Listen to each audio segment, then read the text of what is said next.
Paimon knows that voice! Over here!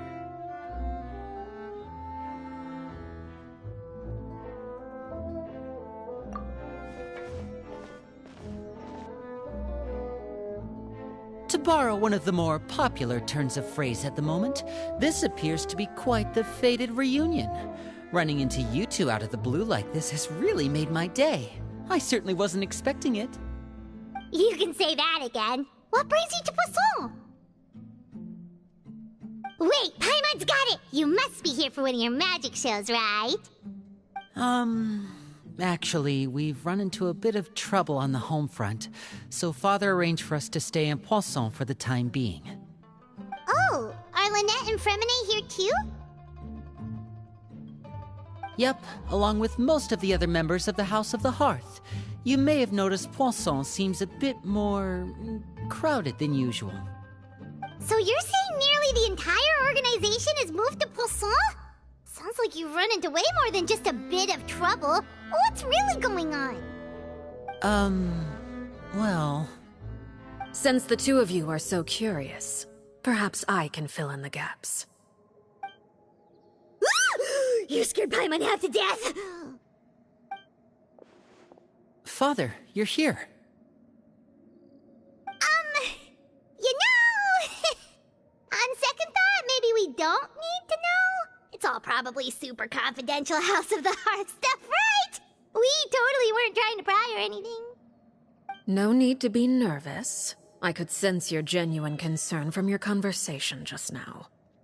Of course, I can also understand your confusion. Sending so many Fatui here to Poisson, it's only natural that some might suspect an ulterior motive to be involved. I understand. I'm well aware you've had your fair share of confrontations with the Fatui in the past, and I can't exactly guarantee that we'll remain on good terms in the future. As for right now, however, I would say we have little reason to be at odds, wouldn't you agree? The House of the Hearth could stand to be more open with those who have worked so closely with us in the past. As for the issue at hand, well, it hardly relates to any ulterior motive. To be frank, it all stems from a certain rumor circulating around the House of the Hearth. It's an internal matter. What sort of rumor? A rumor that a certain phantom child is hiding away in the House of the Hearth. A phantom child? Ooh, just hearing the name is giving Paimon the creeps. A spirit that should have long ceased to exist is lurking in the shadows of the House of the Hearth. So I decided to bring the children to Poisson before continuing to investigate the situation. I expect I should be able to track down the spirit fairly quickly. After that, it's just a matter of resolving the situation, if you will. It shouldn't be much trouble at all.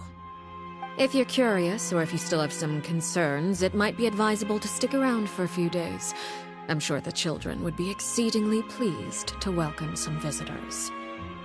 Lenny, I'll leave you to entertain our guests. I have some matters to attend to. Of course, Father.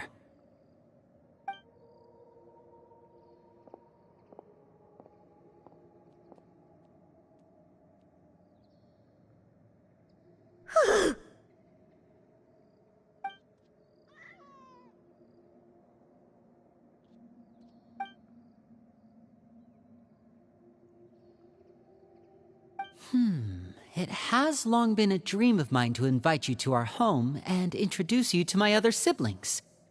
You're quite well known in the organization already. A lot of people have been talking about you, especially after everything with the prophecy. If you're willing, why don't you stay a while and have a little chat with us? Alright. We don't have anything else to do right now anyway. But let's be clear, we're just gonna be there as guests, okay? Don't get any funny... Oh, wait a second. For your guests, that probably means we'll be treated to lots of yummy food, right? Of course. During our stay in Poisson, we've been helping out the locals with some fishing. We bring in quite the bounty every day. In fact, today is the perfect chance for me to show you what I can do in the kitchen. Let's go. I'll take you to where we're staying.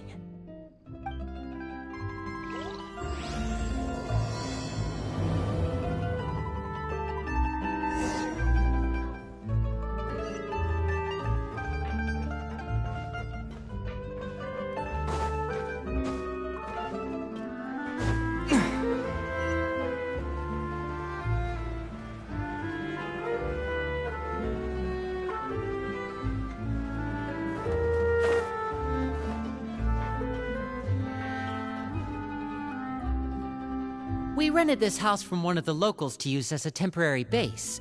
I'll come back later and tidy up a bit. After that, it should be all ready for you to stay in tonight. Awesome, thanks! So, where are we off to now? Well, when I happened to run into you two earlier, I was actually in the middle of distributing some supplies. With this many people staying in Poisson, we have to bring in outside supplies every now and then. I should probably make sure the rest of these provisions get delivered, otherwise people might start to get antsy. Okay, we'll come with! There are all sorts of rumors about your organization floating around out there. Paimon's not sure if she could even take a wild guess as to what's true and what's not. But now that we finally have the chance to see a day in the life of the house, we can take a good look at how you operate! Well, you're more than welcome to come along. Just follow me.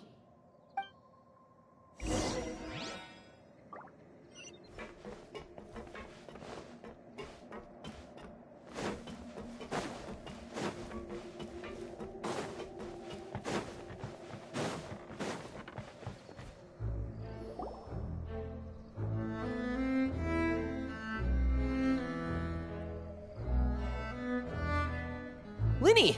You're finally here! The supplies. I'm assuming you've... Brought them with me? Yep, here you go. Hello? Something caught your eye? It's the Traveler in Paimon! No way! Come here, everyone! Hurry! The Traveler and Paimon are here!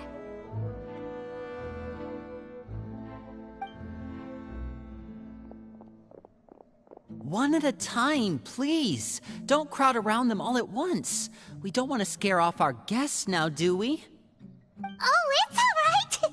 Gotta say, Paimon didn't realize we were this famous. Of course! Father and Linny have told us so much about you. Father told us about how you helped Linny. According to her, you're a trustworthy friend. And as far as she's concerned, that's pretty much the highest compliment we've ever heard her give. As you can imagine, everyone's been very curious about you. I heard the Traveler is so strong that he can move a mountain with his bare hands. I heard Paimon eats so much that she can clean out the entire pantry at Hotel de Boer in just 3 days! Wait a second! That's the rumor you heard about Paimon? Oh, not cool at all! Oh wait, when guests visit, you're supposed to give them gifts and stuff, right? Oh, we don't need something like that. Besides, we don't have anything to give to you! Come on, we insist! I can give you some of my new potions. Just pick your poison. And by that, I mean medicine or actual poison. I've got both. Huh? Or maybe Shaplo can teach you guys about stealth! He's super good at it! He's never been caught. Ah, now that's not a bad idea. I know you usually prefer to fight head-on, but it never hurts to expand your bag of tricks, right? When it comes to eliminating your enemies, staying quiet can go a long way. Trust me, I would know. I was poisoned not too long ago, and I'm still dealing with the after effects. So I'm not quite as good as I was before, but I can still give you some pointers. Wait, when you said gifts, Paimon didn't think you meant poison and stealth tactics.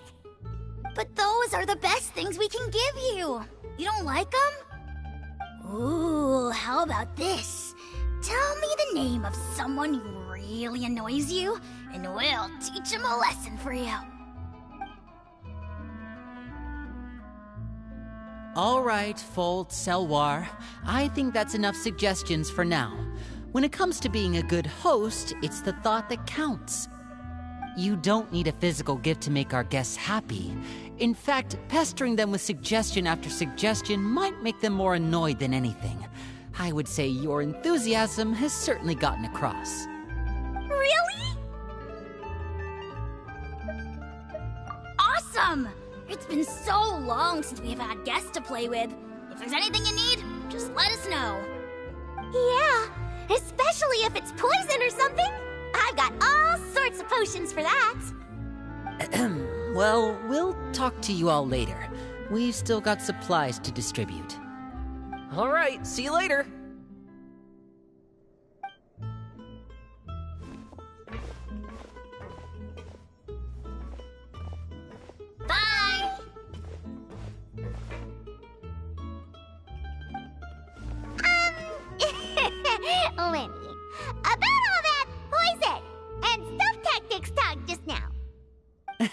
Scared you, did it?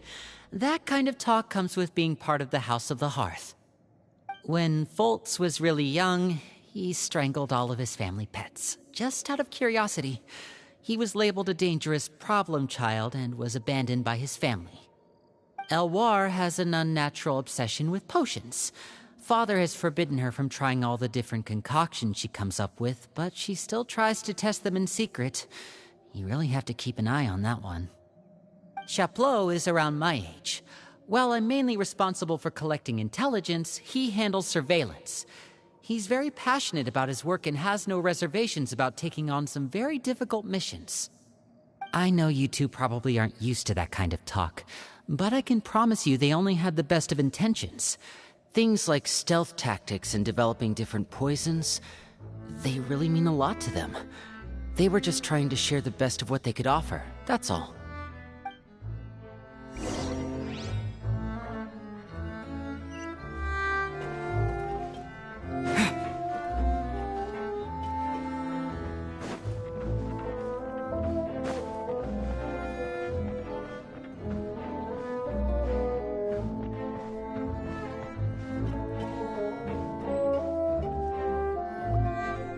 Filial, supplies are here.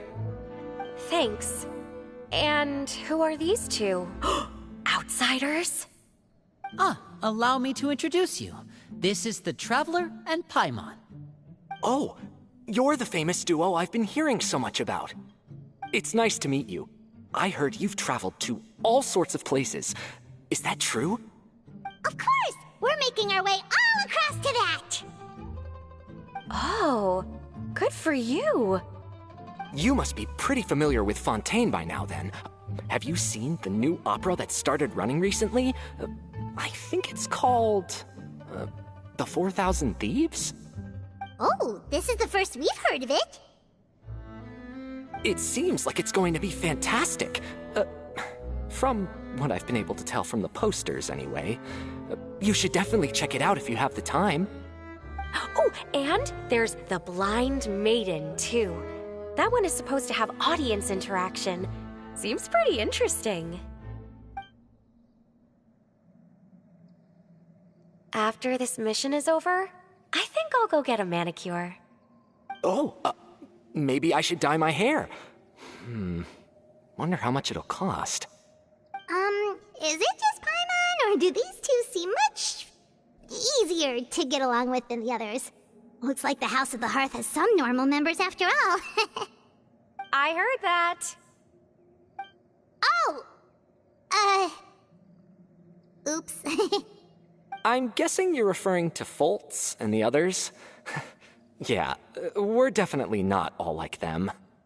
I bet those crazies are practically foaming at the mouth right now. I'm sure they just can't wait to get back to Snezhnaya to carry out the plan. That's enough, Filial. Don't talk about family members behind their back, right? Whatever. Let's go. Guess this is goodbye then. If you ever have some time, we should go see the opera together.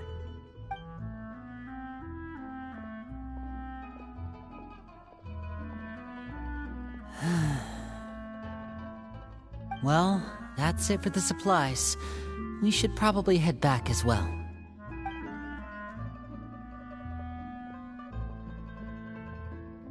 Well, they didn't seem too happy with each other. Seems like there could be something more going on here. You're right. We're only here as guests after all. Oh, Linny's getting super far ahead. Come on, let's catch up.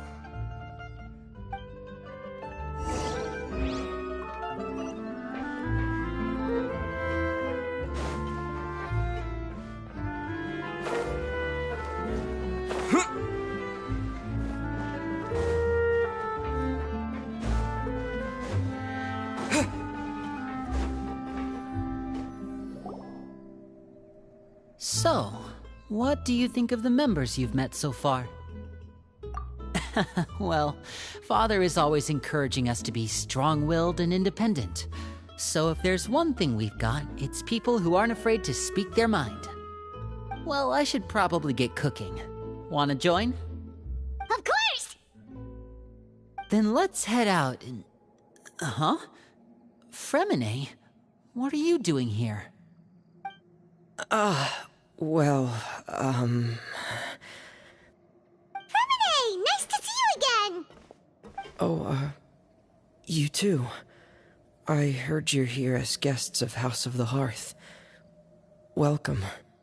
We were just going to make some food. Why don't you come along? I could use some help in the kitchen, and I seem to remember you mentioning you wanted to make seafood soup for the traveler in Paimon. Seafood soup? Oh, Paimon's drooling already. Were you looking for something just now, Fremine? Maybe I can help. It's nothing. I just wanted to see if there were any extra supplies. Yeah, we've got some left over. What do you need? Some food and water, and some clean cloth, if possible. No problem. Give me a second here. Food, water... Wait a minute. What do you need all of those for? You're not on any missions as far as I'm aware, and you were just going to come eat with us. So what's this all about? I thought I'd grab an extra portion because I get hungry at night. Could be because I'm growing, you know, and... Fremine, you remember what I told you? You're not like me. Your lying skills still need some work. Tell me what's going on. Is it really bad enough that you have to keep it from your own brother? Maybe it'll be better if we gave them some space.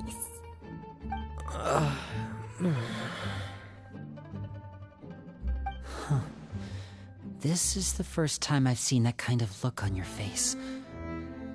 Whatever happened, does it have something to do with Father? Yes. Just follow me.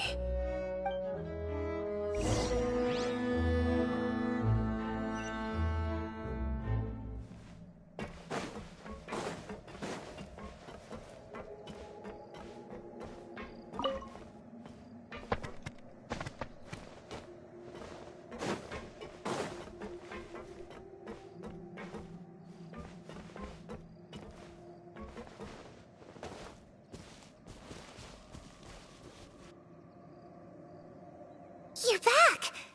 Oh, and you've brought some friends with you this time. Hello, my name's Linny. I grew up in the House of the Hearth. And you are? Hi, Linny. I'm also a child of the House of the Hearth, just like you. You can call me Clairvy. Clairvy? It's nice to meet you. Does that name ring any bells, Linny? No, not at all. That's not a name we have on our roster, I'm sure of it. What I'm not sure of, though, is how she managed to sneak in. She must be the phantom child Father's been searching for. From the looks of it, I'm guessing you were the one that found her, Fremine. You, haven't told Father, have you? No, I haven't told anyone. I've just been keeping her hidden. For how long? About half a month now. So ever since we got to Poisson, then, do you have any idea what you're doing? I know what I'm doing. Really? 'Cause from where I'm standing, it looks like you're hiding the very person Father has been trying to find. If Father finds out about this, everyone involved is going to be punished. You know the rules of the house, Fremine. I know you do. Father doesn't tolerate any form of betrayal. So why are you doing this? I've thought it through. And I just can't hand her over like that. Linny, don't you remember last year? Chaplot nearly died after getting poisoned during that one mission. He wasn't able to get back before the poison started taking effect, and not a single person was there to help him. That night, while I was sleeping, I heard a voice telling me to go save him. I opened my eyes, but I couldn't find the source of the voice. I thought maybe I was just hearing things, but I went to look for him anyway. Luckily, I got there with enough time to save his life. That feeling of being haunted, of hearing voices, it's happened many times in the House of the Hearth. I'm sure you've noticed. So what you're saying is, that was her? She was the one who spoke to you that night? Unless there are other spirits roaming around the House of the Hearth, I don't think there's any other possibility. If Clairvy were our enemy, it wouldn't matter whether she was a spirit or an actual child. I would have acted without a second thought, because that's what Father ordered us to do. But she's been living with us, helping us from the shadows all this time. I think that makes her family. I couldn't just hand her over to be dealt with. Not when there's so much we still don't know. So what's your plan then? You can't keep her here forever. Someone is bound to find out eventually. I haven't thought that far yet. I don't want to disobey an order from Father, but I also don't want to put Clairvy in danger. Come with me. There are a couple things I'd like to say to you in private.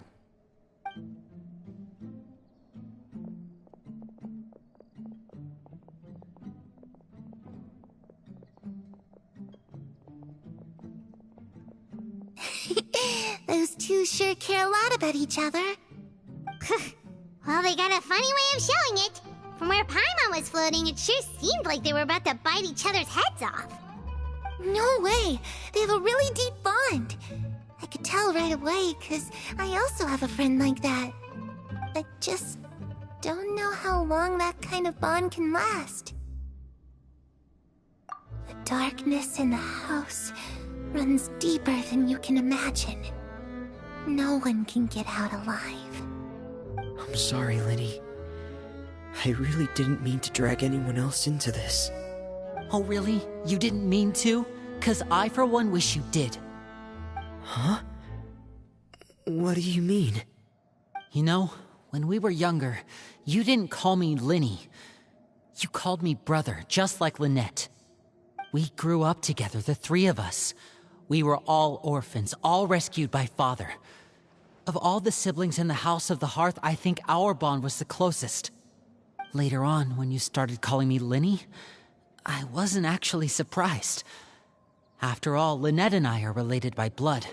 We've had to depend on each other to survive long before we joined the house. Linny,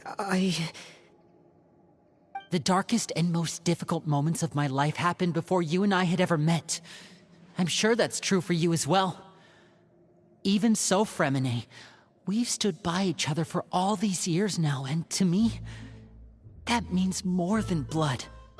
You and Lynette are the most important people in my life. No one can replace you. So I won't let you face anything alone. Not if I can help it. Oh, looks like things are getting kinda heated between Linny and Fremine. Maybe we should go check on them. Oh, it's raining. I should put my clothes away.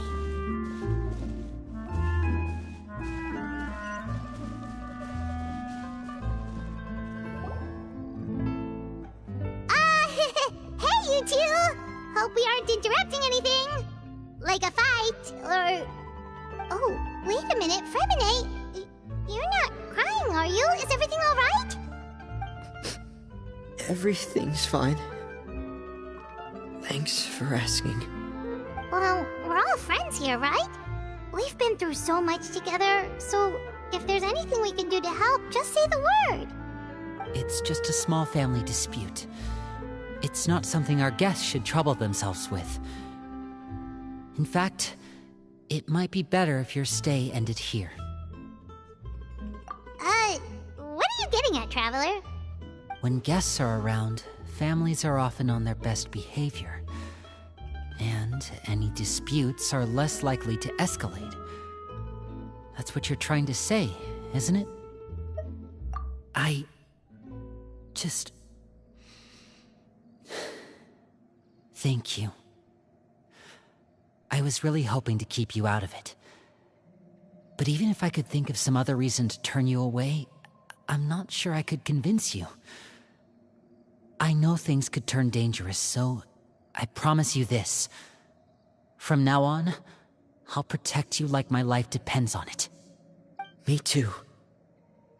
Well, back to the matter at hand then.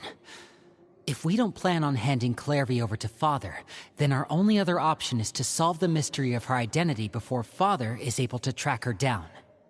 That means finding out where she came from and what she's doing here. Then we can send her on her merry way and pretend like none of this ever happened. I've tried that already. And? And... nothing. I tried taking her somewhere really far away, but... after some time, she just reappeared. She even came with us all the way to Poisson. It seems like wherever the house is, she follows. I don't know much about spirits. Do you two have any ideas? Let's see here. Paimon remembers hearing something like, if you fulfill a spirit's last wish before they died, they'll let go of whatever's keeping them here and return to the ley lines. Oh, it's just that Paimon doesn't really remember where she heard that, so it's not guaranteed to work or anything. Well, sounds like it's worth a shot. Guess that means we should go ask her about her wish. But first, Fremine, I need you to promise me something. What is it? I need you to promise me that this will stay between the two of us. We're the masterminds behind this whole thing. No one else gets involved. Can you do that for me? Of course. I promise. All right. Then let's seal the promise just like when we were kids. Fist bump on 3. Ready? 1, 2, 3. I swear.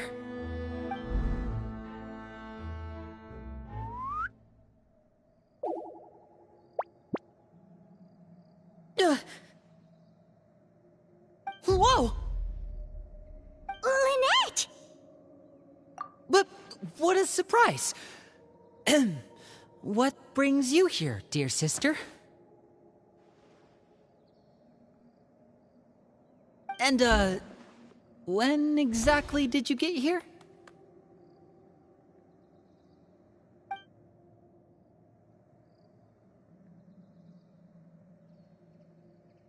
You're an idiot, brother. And you too, Fremine.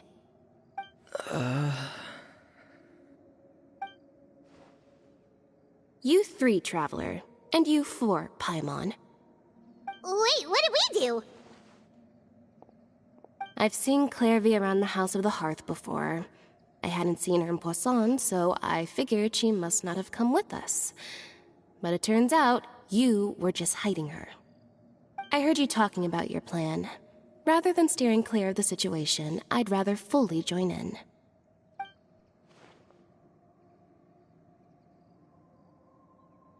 If you don't agree, I'll have no choice but to report everything back to Father. Simple as that. You're not giving us much wiggle room here, Lynette. Well, I guess we're all in this together then. After we talk to Clairvy, we'll figure out our next move. There's no time to lose. Let's go.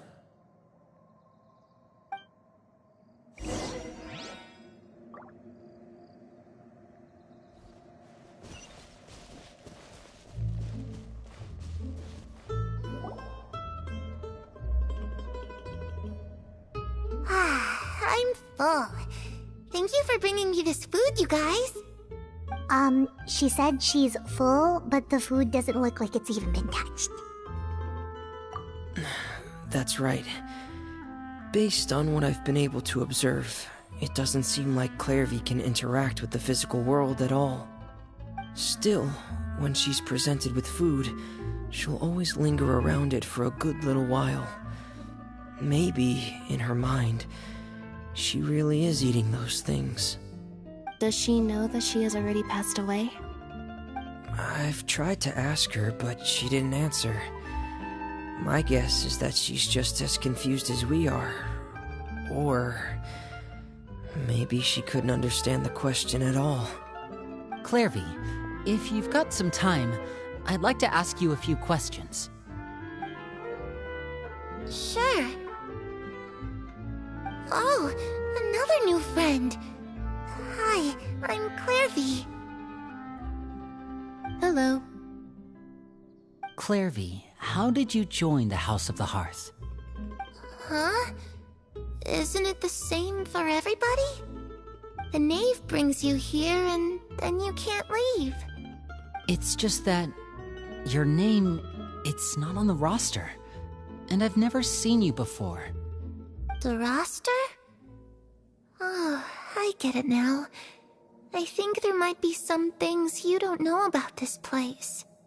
The people in charge, they're not as nice as they look. They say they keep a roster, but it's not complete. There are a lot of people who aren't on it, and never will be. In this house, some people are family, and other people are just test subjects. Those kinds of people aren't ever going to get a place on the roster, unless it's the roster of people who've been executed. Wait, does that mean the knave... She... Is there anyone that can vouch for you? Perry. She's my best friend. She's the only one I trust in this place. Have either of you heard of that name before? No. Me neither. Clairvy, Perry. Neither of those names are on the roster. But it seems like she's telling the truth. Either that, or this kid's already got a bag of tricks bigger than mine. Maybe we should try a different approach. Clairvy, do you have a wish? A wish? It can be anything you want. Just imagine. It's your birthday, you're blowing out the candles, and your wish is...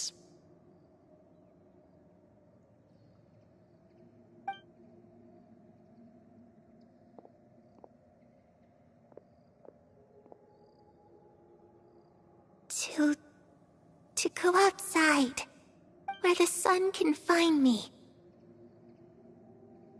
That's... it? Well, that sounds easy enough. The darkness in the house runs deeper than you can imagine. No one can get out alive.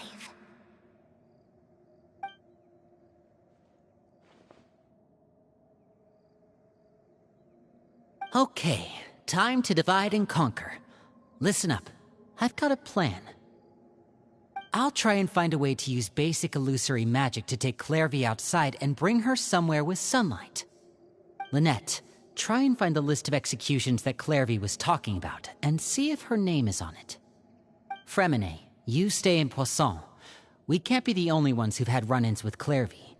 I need you to collect intel on everything she's said and done. Understood. I'll try my best. What about us? What should we do? I really appreciate your willingness to help, but this is a family matter. I don't want to drag you in too deep. It's too risky. Let me think. Since Father considers you to be guests, maybe you could stick by her side for a little while. You don't need to do anything except keep up some nice, casual conversation. Ah, Paimon gets it. You want us to distract her. I'll give you a magic bird. If Father suspects something, all you need to do is release it when she's not looking, and it'll alert me that something's wrong. Of course, that's only as a last resort. If Father doesn't seem to notice us, there's no need to make contact. We'll reconvene here tonight after all's said and done. If the worst-case scenario happens and we're discovered, just tell Father everything. We're not going to let our guests get punished for our own actions. That's where we draw the line. You too. Okay, this is where we part. Father should be at the beach nearby.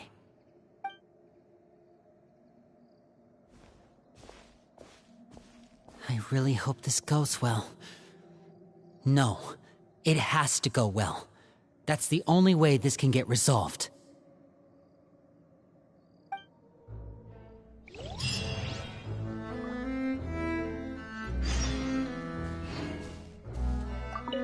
Clairvy, I'd like to take you somewhere. Is that okay with you? Sure. Where are we going?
It's the knave!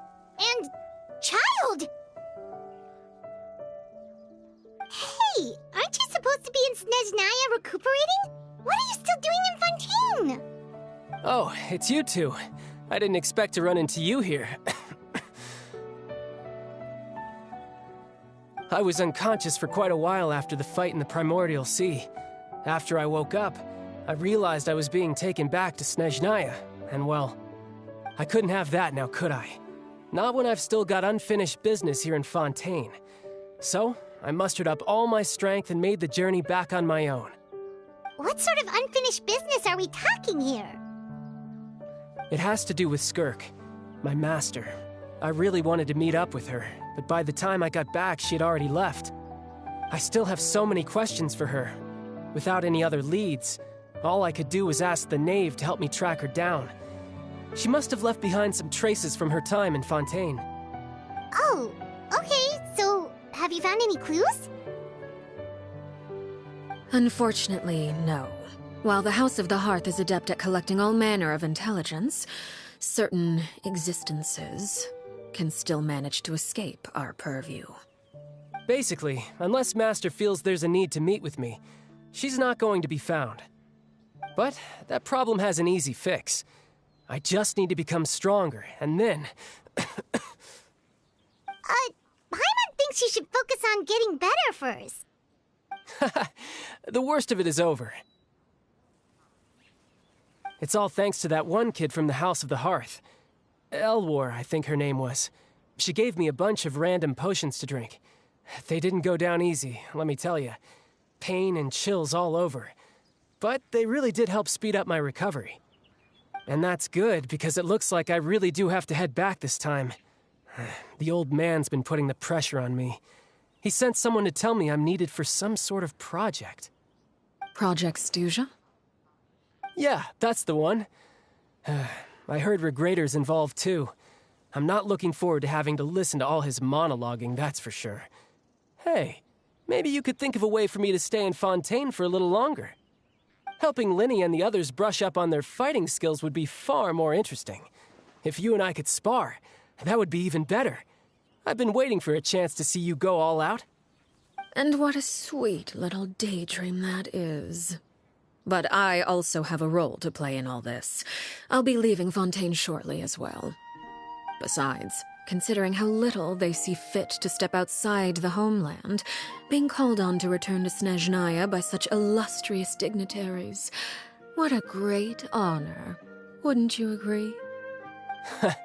One I could do without, I'd say. Is it just Paimon? Or does it kind of seem like they're So, dear guests of the House of the Hearth, to what do I owe the visit? Well, we just... right! We're super close to Linny and the others, but we still don't know much about you! Is that so? Introductions have already been made, have they not? Oh, well, you see? There's only so much you can learn about someone from a short introduction. At least tell us something a little extra, like... why do you call yourself father? Huh, good question. I'd also like to know. The fact that you have to ask tells me our intelligence work has been quite successful. Telling you the answer to that question would only serve to undermine that success. And we can't have that, now can we? Spoken like a true diplomat. That was some expert sidestepping right there. Well, if there's nothing else, I think I'll take my leave. I still have a small matter to resolve at home. Wait, don't go!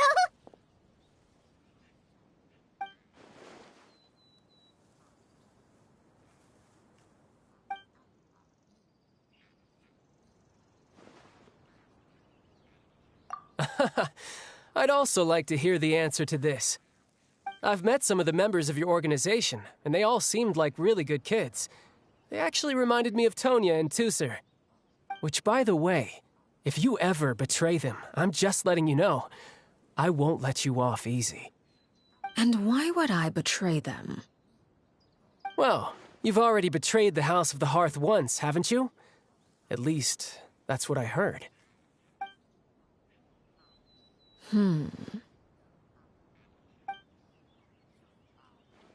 Okay, I admit. That's just what the old man told me. The rooster, I mean.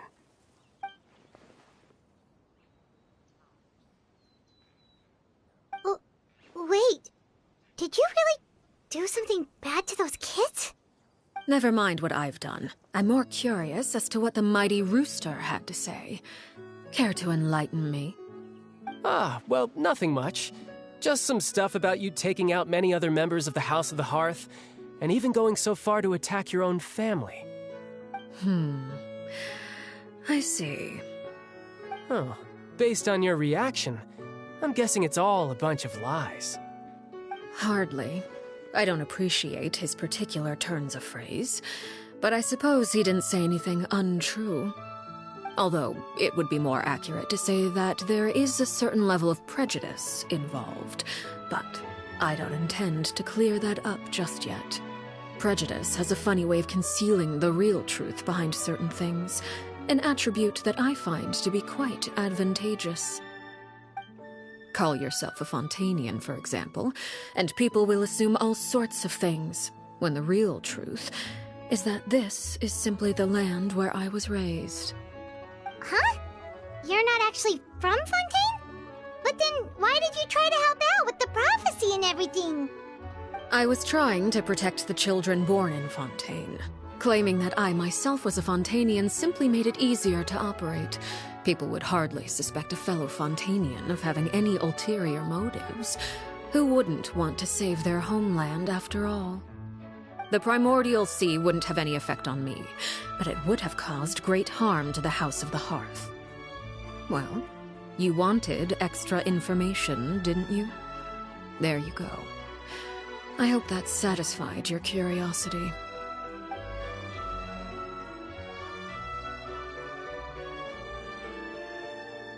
So, you stayed in Fontaine for the kids. I guess I was wrong to believe you'd betray them. Apologies. Looks like I was holding on to some prejudices myself. Good. Like I said, I like it when others have misconceptions of me. Actually, while I was recuperating at the House of the Hearth, there was something else that really caught my attention. I heard that members always resolve disputes and arguments with a friendly spar, and the loser has to back down. Seems pretty cool if you ask me. Would also give them plenty of opportunities to hone their skills. Well, that's only a recent development. In the past, such spars weren't nearly so friendly. The losing party would lose everything, including their life. They were that high stakes? Whew, at least that's not a thing anymore. Well, the current atmosphere's not half bad. I'm a bit jealous, actually. You've got so many family members around you, and you even get to live with them. Having a lot of family around means dealing with a considerable amount of bickering and scheming. Once Tonya and Tusar enter their rebellious phase, I'm sure you'll understand. Just imagine. Tusar becomes obsessed with plucking out strands from the rooster's mustache, or Tonya decides to dye her hair 42 different colors. Okay. I get the picture.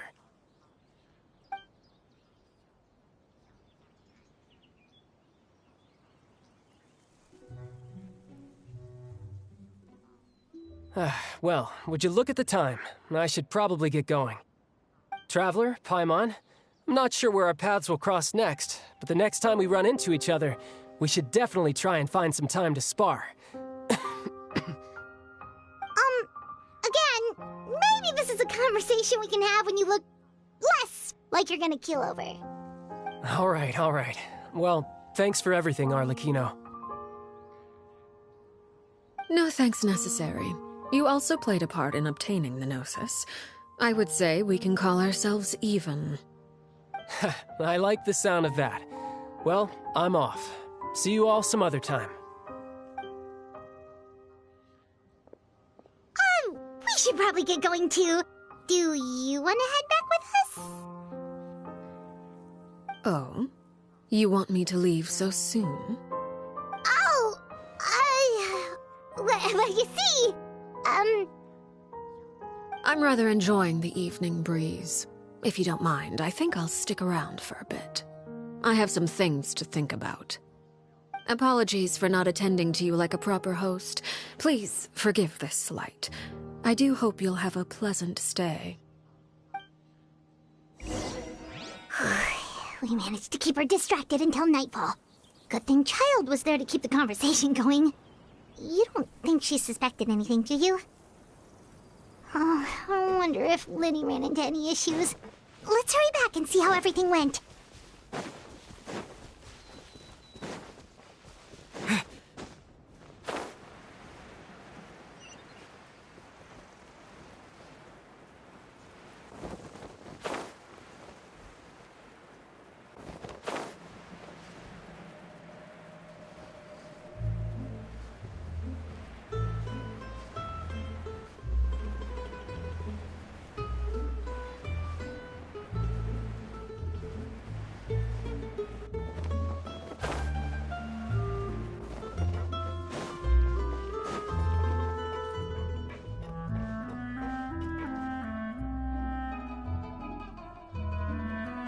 How did everything go? Well, long story short, we ran into a small issue. Clairvy can't go into the sunlight. Everything was fine at first. She followed me up to the surface just like I told her.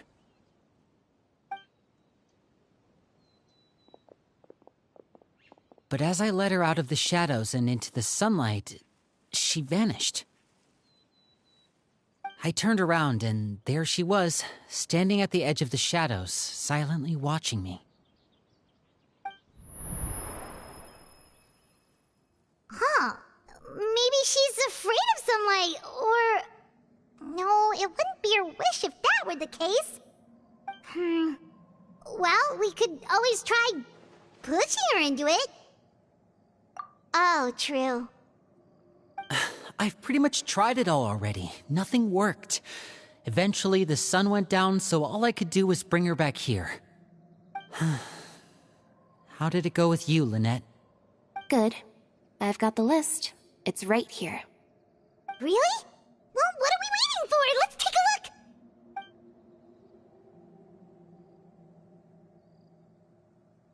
Oh, that's a lot of pages. Oh, it's gonna take forever to get through it all. We can each take a section. Here. La Pouillade, l'endroit, Chambel, horaire.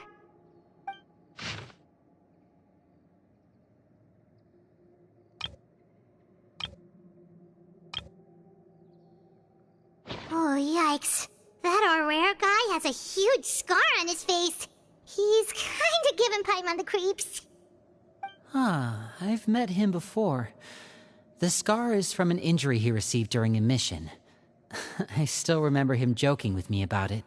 He said any future lover would take one look at him and then lose all interest. Did he say anything else? Well, I asked if there was someone he was interested in. He said no, and that's where our conversation ended. It was only later that I learned he really did have someone he liked. He risked everything to escape so he could be with her, but it didn't work. One day, Father asked to see him, and, well, I never saw him again after that.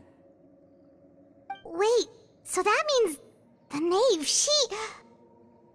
It may seem cruel, but it's just one of the rules of the house. Betrayal is not to be taken lightly. We know too many secrets to come and go as we please.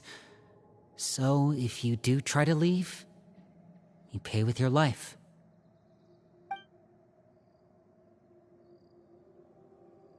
Her name's not here, huh? Well, that's not too surprising. It doesn't seem like this list is complete. It only contains records dating back around 5 years. Let's shift our attention then. Fremine, were you able to find anything out? Fremine. Sorry. I was thinking about something. I managed to talk to quite a few people, but I couldn't help but notice that the atmosphere in the house was a little strange. Strange? Yeah, I mean, I know there have been arguments in the past, times when people haven't gotten along. Chapleau and Filiol are a good example of that. Oh, those are two of the people that we met while delivering supplies. Paimon can see how they might not get along. They had very different vibes, and their, interests seem to be pretty different as well. That's to be expected, actually. Father brought us all here, shared her knowledge with us, taught us how to fight. That's one thing we all share. But that's also where the similarities end. Not all of us feel the same desire to stay here. As members of the House of the Hearth, we're also considered part of the Fatui. And to a lot of people, that's an identity they never asked for. Certain members get older and realize they want something else for themselves. But considering the rules of the house, most people would never say that out loud. People like Chapleau and Foltz are loyal to Father and her vision. They're proud to be part of the Fatui. Filiol and Nantoy, on the other hand, well, they aren't quite as enthusiastic. These kinds of conflicts have always been there. It's not like Father is in the dark about any of this. Well, that's true. But it just feels like things have gotten worse lately. Filiol and the others, it seemed like they were meeting in secret to talk about something. I can't say for sure, but I think they've met Clairvy. You think she's been inciting them to act out? No, not exactly. But I wouldn't be surprised if she said something to them about the darkness in the house and how deep it runs. She's told me about it before. Experiments being run on children. People being used as pawns on the battlefield without so much as the strength to survive. And they just believed all that? Without any evidence? Clairvy's words probably gave them the excuse they were looking for. Whether they actually believe them to be true is secondary. This is all because of Project Stuja, isn't it? Whoa. Hold on a second. What's this Project Stuja all about, huh? This is the second time it's come up now. Sorry, but I'm not sure of the details either. I only know what Father has told us, which is that it's something the Rooster and Regrader have been working on together. Apparently, it has to do with the Fatui's strategic plan for the future. Because the House of the Hearth was so successful in obtaining the Gnosis, we now have the honor of playing a key role in Project Stuja. Wait, but isn't that a good thing? Key role is just another way of saying dangerous role. To us, the whole thing is an inconvenience. Father thinks so too, but she's in no position to refuse. Their plan isn't exactly unreasonable, and they've been funneling the house a lot of funding. It's just that we'll lose a lot of members in the process. Participating in the plan, it's an honor in name only. What they're really trying to do is subdue us. The existence of an intelligence organization outside their control makes them feel uneasy.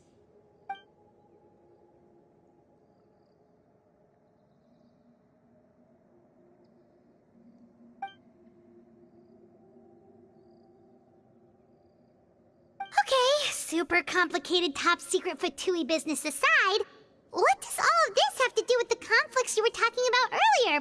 Paimon doesn't get the connection. External pressure has a way of exacerbating internal strife. You can't overlook the power of fear either. People are afraid of dying, and that fear is often the impetus for a lot of stupid decisions. I thought resolving the Clairvy situation would make everything go back to normal. But it looks like things are more complicated than I thought. If we leave Filiol and the others to their own devices, sooner or later, Father will be forced to take action. We can only focus on one situation at a time, brother. You're right. Even if we confront Filiol and the others, it won't do any good. It might even make matters worse. We should focus on Clairvy for now. Well, it's getting late. We should head back and get some rest. We'll try again first thing tomorrow. Lynette, you stick with me this time. Fremine, keep a close eye on Filiol and the others. Make sure they don't do anything they'll regret.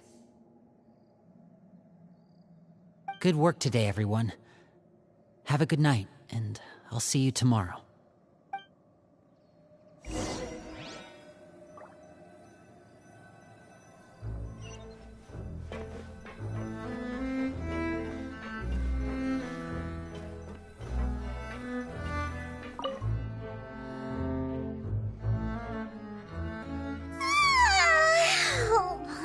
Looking forward to an early night, but she can't sleep at all. Hey, you don't think the knave will be too angry with Linny and everyone if she finds out about all this, do you? She's even scary when she smiles. If she were to actually get angry... Ooh, you have to protect Paimon if that happens, okay, Traveler? Trust is ever, Traveler. Look over there! Quick, let's catch up with her before anyone sees!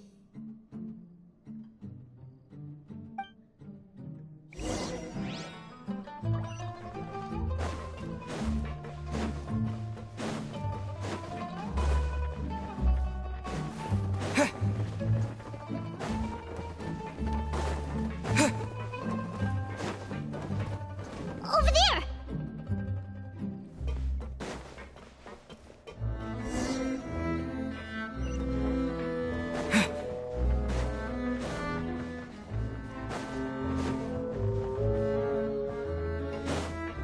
Oh, where is she going?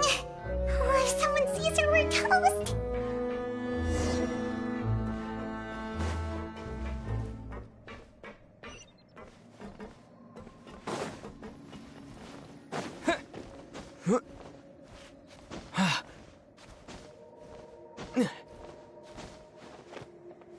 Oh, look!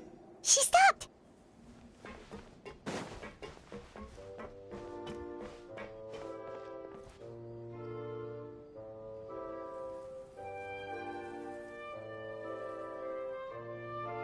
Clairvy! Shh. I opened the window while no one was looking. Look how pretty the outside is. If only I could have more than this. You probably think I'm being silly, huh? All this hopeless resisting. It's better to dream of what I could have than try to make it a reality, right?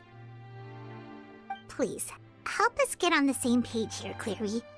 We need you to tell us what you know. Can you do that? Sure. Although, after you hear all this, I think you might regret that decision. Everyone in this family is nothing more than a tool, something to be used and exploited. We're all expendable, including me. As long as you're useful, you get to stick around. Lose your value, and you're handed over to the doctor, experimented on, and given a fate worse than death. I've seen it happen again and again, and I've had enough. You're saying the knave did all that? It's just, that doesn't seem like something she would do. She's scary and all, but it seems like even she has lines she wouldn't cross. I knew you wouldn't believe me. Everyone thinks she's a good person. They all think of her like a real mother. Mother? But she doesn't deserve that title. She's disgraced it and tarnished it. And if I had things my way, I'd never see her again. If only Perry were here, she'd understand. Perry. There's that name again. Also, Paimon's getting a strange feeling. It almost feels like she's not really here with us. Paimon can't tell if she's actually talking to us or if she's mistaken us for someone else. Well, in any case, it seems like she really needs someone to talk to.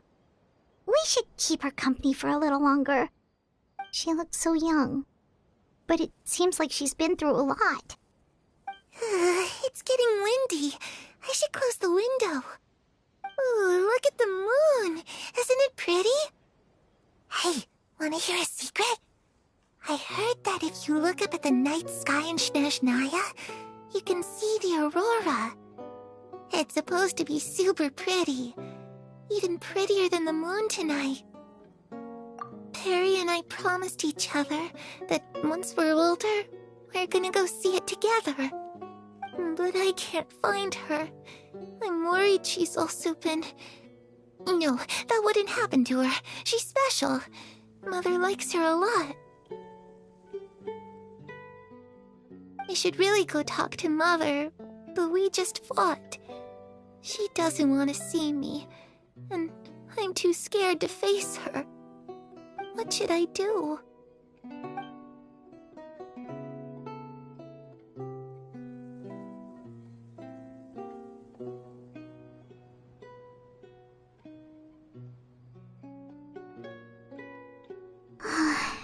Paimon really doesn't understand what's going on with her.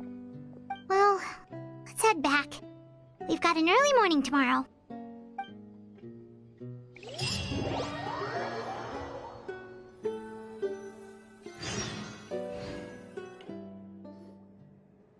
All right, looks like we're all here. Let's go ahead with the plan. Oh? What is it? What makes you ask that? Well, we kinda ran into Clairview last night, and that's what she told us. We met the doctor back in Sumeru. He's super dangerous, and he's done all sorts of bad things. It's possible that Father and the Doctor have had certain dealings, but I don't think Father would work with him. We're not really on the same side, so there's not a lot of trust between them. That doesn't exactly set the stage for a successful partnership. I did hear, though, that when Father first became a Harbinger, the Doctor offered to work with the House of the Hearth. Father rejected most of his proposals, except for one. It had to do with some sort of secret experiment. Secret experiment? Could that be what Clairview was talking about? I don't think so. I don't know any details about the experiment itself, but I do know it's an entirely independent operation. The Doctor only proposed a direction for the research. That was the extent of his involvement. I still don't think that counts as working together. The details of the experiment are confidential, but complete records are kept on all participants. That doesn't seem to be the case with the situation Clairvy referred to. I know you don't agree with some of the Fatui's methods, and I'm not asking you to.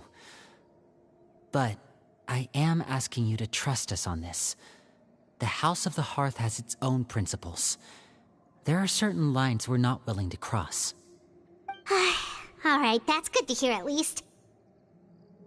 Clairvy seems to think the knave and the doctor worked together to do something horrible. If that turned out to be true, Paimon doesn't know how he would even face you guys. It's just that it doesn't seem like Clairvy is lying either. The easiest thing to do would be just ask the knave directly, but Paimon doesn't think she'd tell us. Father didn't come back last night. She's probably still near the shore. We'll be counting on you to distract her. Lynette, you're with me. Fremine, you know what to do. Be on your guard, everyone. All right, let's get to it.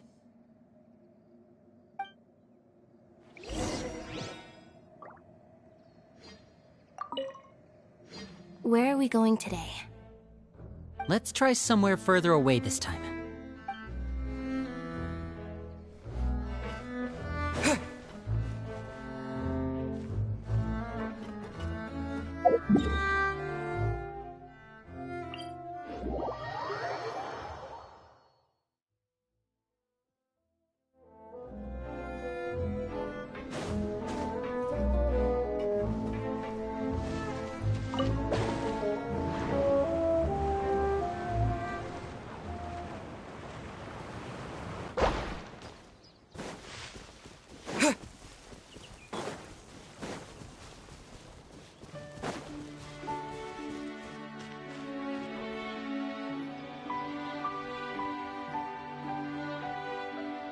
Ah, it's you two again.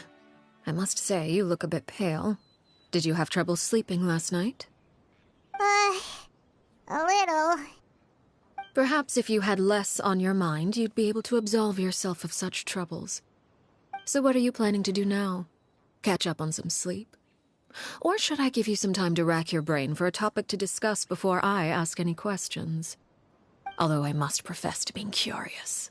Without child here, how do you plan on distracting me? Us? Distract you? A good one.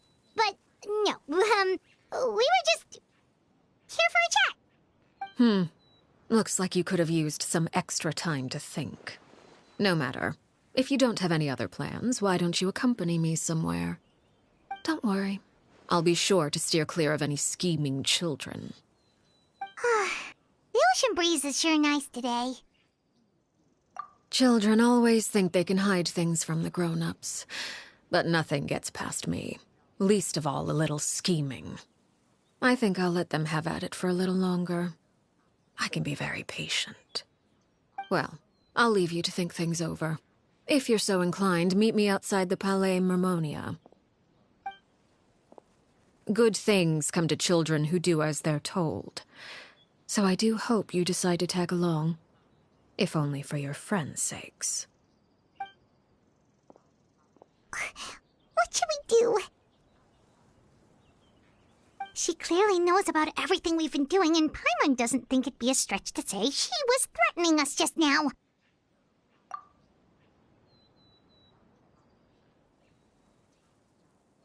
Oh, good idea. Hopefully he sees it in time. Well, we should probably head to the Palais Mermonia. Paimon doesn't want to find out what happens if we don't show up. Based on what the knave was saying just now, it sure didn't seem like it'd be anything good. Okay, then we probably shouldn't keep her waiting.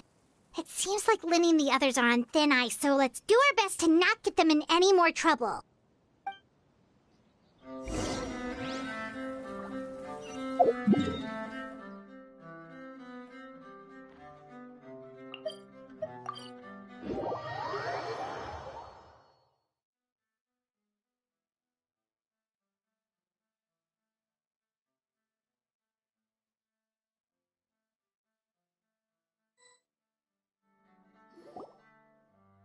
Seeing as we still have some time before my meeting, we might as well enjoy some pleasant conversation while we wait. I'm glad to see you get along with my children. Being surrounded by good companions is necessary for a child's development. You're not planning on doing anything to them, are you? I assume you're referring to Lenny, Lynette, and Fremine. Although, there's that situation with Filial and Nentoy as well. It appears quite a few people have been acting out lately. No matter. I'm not one to discriminate. All those who betray the house meet the same fate. There are no exceptions. Does that mean you're going to kill them? Oh, are you here to beg for their lives? I'm sorry to disappoint, but the rules of the house change for no one. In my organization, everyone is responsible for their own actions. But don't you care about them at all? They really respect you. They even call you father. You must feel something for them. Any organization in which feelings come before principles is one destined for ruin. The House of the Hearth is hardly an exception. You could say our principles are more stringent than most. Perhaps I can offer you this consolation at least. As our guests, you two will not be held accountable along with them. I would imagine Linny, Lynette, and Fremine will be able to keep their lives. As for Filial, Nentoy, and the others, I'm afraid there's little I can do. They can try to escape, but once you know our secrets, there's no getting out alive. But that's awful. Ah, you seem concerned. Out of consideration for my guests, I suppose I could turn a blind eye for a little longer. If Linny and the others manage to dispose of Claire V in the meantime, all evidence of their wrongdoing will be lost. In that case, I could hardly punish them for something I couldn't prove. If their efforts are unsuccessful, on the other hand, all will be held accountable, and the punishment will be severe. Of course. Oh, and here, I believe this belongs to you. Do try and keep better track of it next time. It takes a considerable amount of time to train a bird like this. It would be such a pity if you were to lose it. Permanently. Wait, where did you get that? Well, I'm afraid that's all the time we have to chat. Now, for the matter at hand. I asked you to meet me here because I have business at the Palais Mermonia. It has nothing to do with you, but I think it would be prudent for you to stick by my side for the time being. There will always be time later to run off and tell Linny what you've learned. Well, time to go. Looks like we wrapped things up just in time.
It's been a while, Monsieur Neuvillette. I must say, I wasn't expecting my meeting request to be approved quite so quickly. The Palais Mermonia operates with an efficiency worthy of admiration. It is only right that an esteemed diplomat such as yourself should be afforded the proper level of respect. Although, if I may speak plainly, I must confess that I did not anticipate we would have the occasion to meet again after presenting you with the Gnosis. I see you brought the Traveler and Paimon with you as well.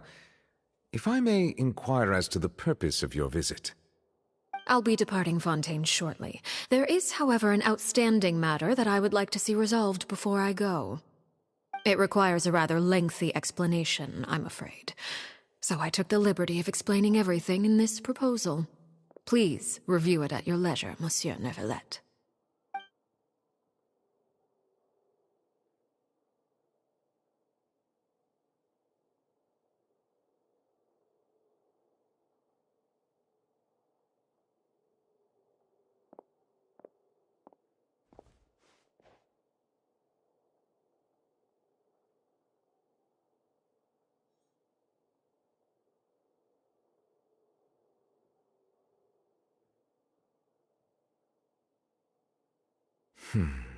I understand your request.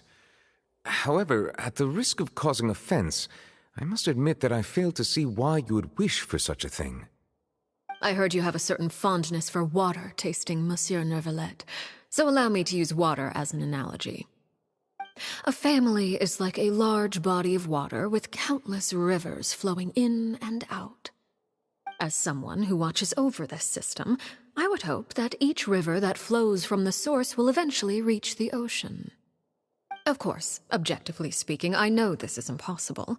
Most of the rivers will dry up along the way, disappearing into the ground and leaving nothing but a barren riverbed behind. Not all rivers are destined to reach the ocean, but I would not see their existence rendered meaningless.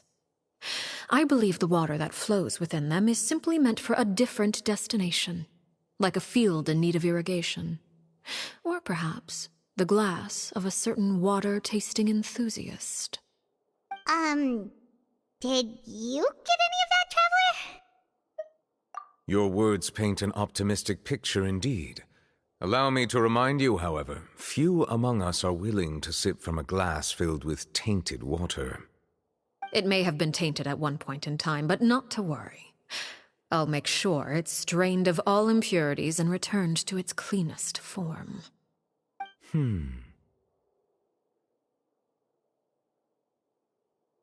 I seem to recall there being a transactional aspect to your proposal. Perhaps you could expound on that? If you accept my proposal, Monsieur Neuvillette, I will gradually withdraw my forces from Fontaine. And, unless absolutely necessary, I will no longer carry out any special missions within Fontaine. I presume I can take your words to mean that, in the future, cases similar to the Tartuffe assassination will cease to cross my desk? Tartuffe? Ah, that thief who embezzled funds from all those charities, you mean? My deepest condolences to his family, but without any evidence, I cannot imagine how the House of the Hearth might have been involved in his passing. Of course, if you accept my proposal, Monsieur Neuvillette, I'm sure certain measures could be taken to reduce the frequency of such troubles. You choose your words carefully indeed. In that case, I am inclined to accept your proposal. My thanks for your generosity, Monsieur Neuvillette. Well, with that settled, we should be going now. I took the liberty of bringing along 2 bottles of spring water from Snezhnaya for you to enjoy. I do hope I get the chance to hear your impressions. Perhaps at our next meeting, yes? Indeed. I trust you would not overlook your commitment in the meantime. All right, Traveler Paimon. Time to go.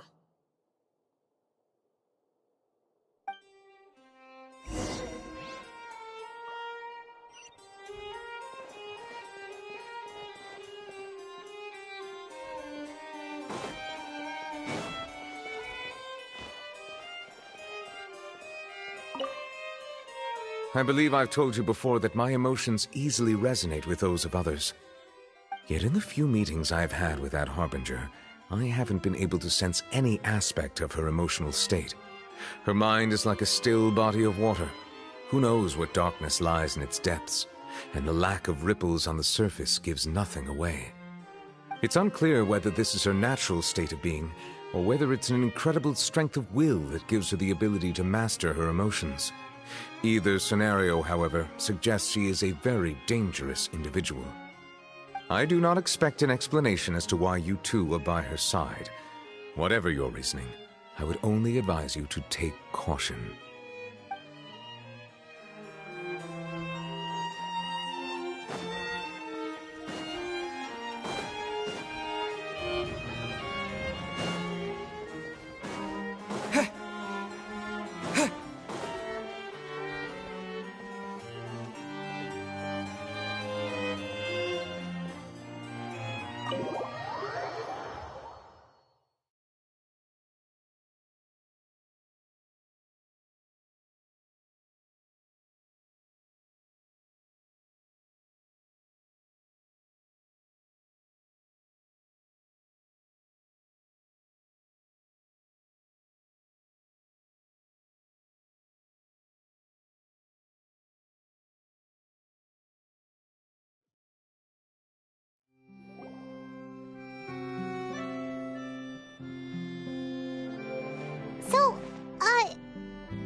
talking about back there?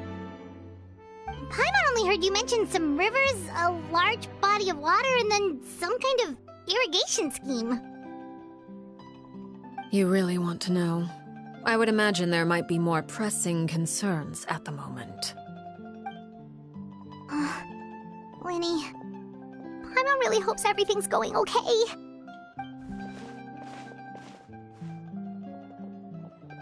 Oh, Paimon recognizes that look.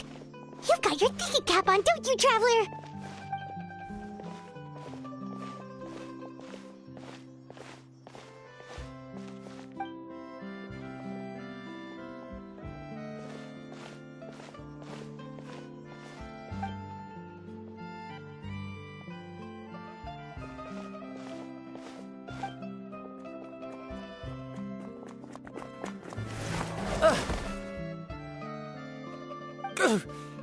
Oh, shoot. Are you alright? Oh, jeez. I'm so sorry. I was so focused on selling these papers, I wasn't looking where I was going. Well, let me make it up to you at least. Here, take this paper. On the house.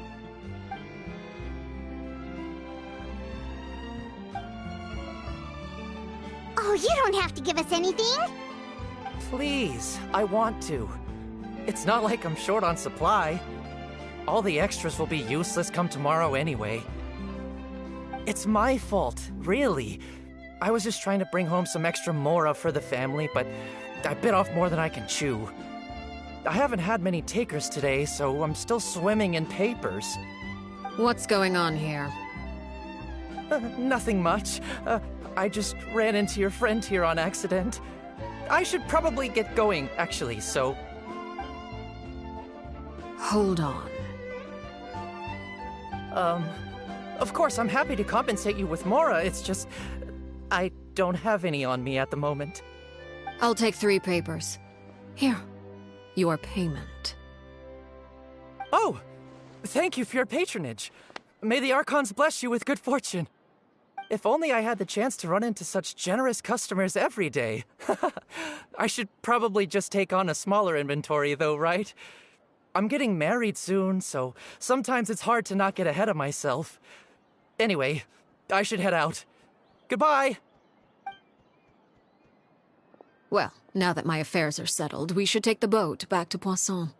We've even acquired some light reading to enjoy along the way. Actually, why don't we stick around for a little longer? Paimon just realized how hungry she is. She can't head back to Poisson on an empty stomach.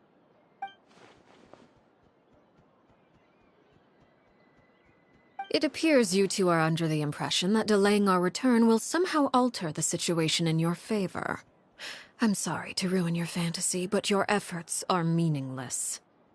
That being said, I could be persuaded to give Linny some extra time. I just have one condition. If you agree to my request, I'll even answer some of your questions. You're quite curious about Clairvy, are you not? And my relationship to her. Wait, why are you being so generous all of a sudden? You're not gonna ask us to do something bad, are you? You overestimate yourself. You don't have the talent for bad things. Then what can you possibly... The most important consideration in a negotiation is that both sides receive something they want. Demands and threats only get you so far. Wonderful. Here it is. When the time comes, make the choice that you deem most appropriate in the situation, and lend your help to the House of the Hearth. Okay, sounds normal enough. But what do you mean, when the time comes? When is that supposed to be? That is for you to decide. Then we have a deal. Follow me.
this place? Somewhere long forgotten by everyone. It used to be a grand building. Now it's nothing more than a pile of rubble. No one comes here anymore, nor does anyone care about what once happened here. Although, this place does have something to do with the story I'm about to tell you. It was before I became a harbinger, and before Linny and the others joined the House of the Hearth. Due to certain events, I first killed Clairvy and then her mother. And this is where it all happened. You were the one that killed Clairvy? Patience now. Allow me to explain Clairvy's side of the story first. I'll start from the beginning. Clairvy was 6 years old when she was brought by her mother, Crucibina, to live in the House of the Hearth.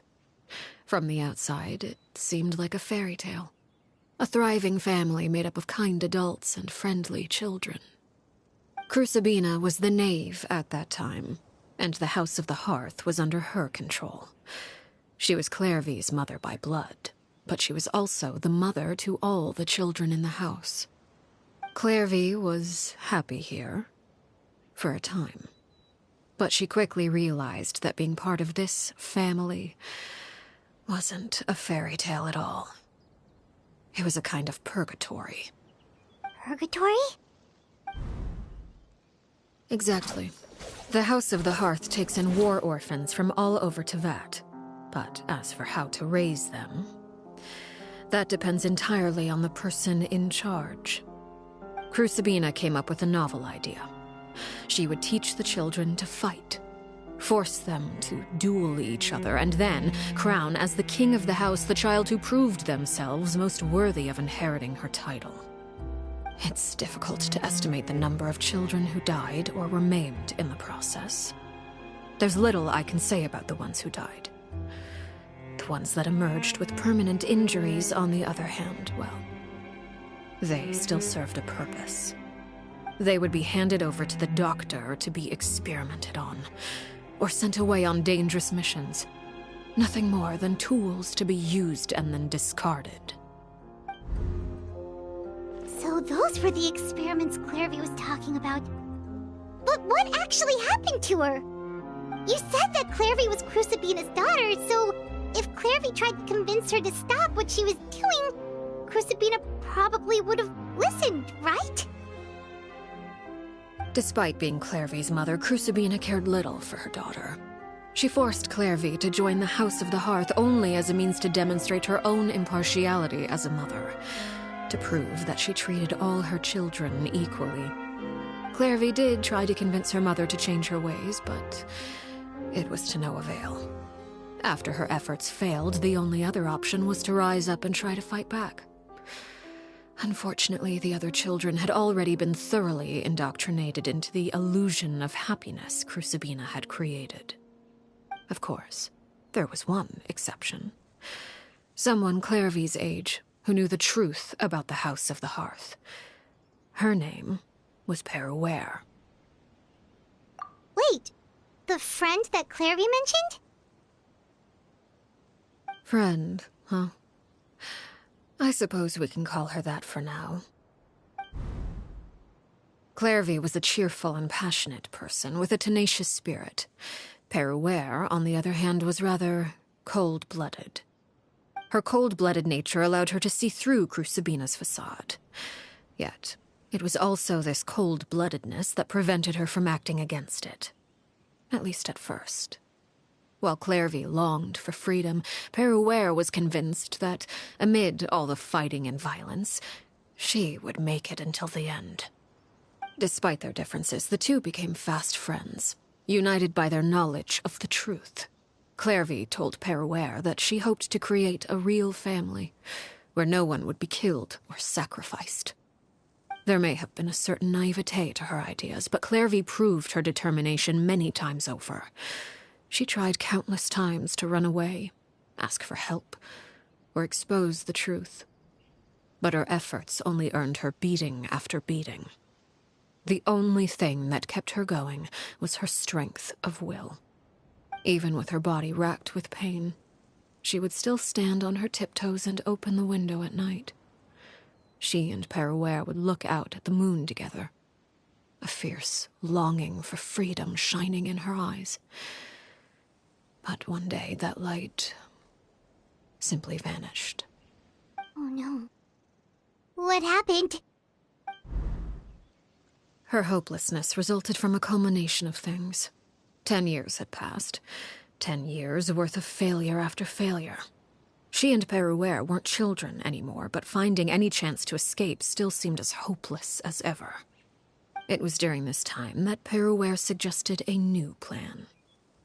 If escaping was out of the question, why not take down the very person sitting on top of this throne of lies? Mother herself. Clairvy rejected that proposal. She claimed that, as a famous harbinger, Crucibina possessed an unimaginable amount of power. Trying to kill her would have an incredibly low chance of success. Clairvy never gave another reason, but Peruere could see it written all over her face. Clairvy still thought of Crucibina as her mother. Killing her own flesh and blood was a line she couldn't bring herself to cross. If she couldn't escape and fight back, then only one option remained. Precisely. Death was the only way that she felt she could be free. It happened during a duel. When she arrived at the dueling ring that day, her partner turned out to be none other than Peruere, the very person that had stood by her side all those years. It was a fierce battle. But ultimately, Clairvy decided to let Peruere end her life. From that moment on, Peruere's journey was one written in flames. When the rain finally came and washed it all away, there she stood, the sole victor in Mother's endless game of slaughter. A trail of corpses strewn across her path to success. It was the very result she had predicted 10 years prior. Even then, she believed she would make it until the end. She wasn't surprised by the fact that she emerged as Mother's undisputed heir. Rather, her success left her with an inexplicable sense of restlessness. She was unsettled, and there was only one thing that could quell that sensation. Perhaps you two would like to take a guess as to what it was? Crucibina, you mean? But... Correct. This is the place where Peruere killed her best friend. A mere year later, this is also the place where she fought tooth and nail to kill the mother they shared. The moment she acted, any conception of what was right or wrong ceased to matter. It's one of the principles of the house. Only those who survive get to write the rules. Peruere won the battle, and became a harbinger herself. After which Her Majesty, the Tsaritsa, bestowed upon her a new name. Arlecchino. So the Perry Clairvy was talking about... It was you all along. You're Peruere. Arlecchino is just a name you got later. I left that name behind long ago. I must say, hearing it now does bring back memories. After I defeated Crucibina, the moniker of Mother died with her. I chose to forego the title she called herself, and even chose to give up my own name.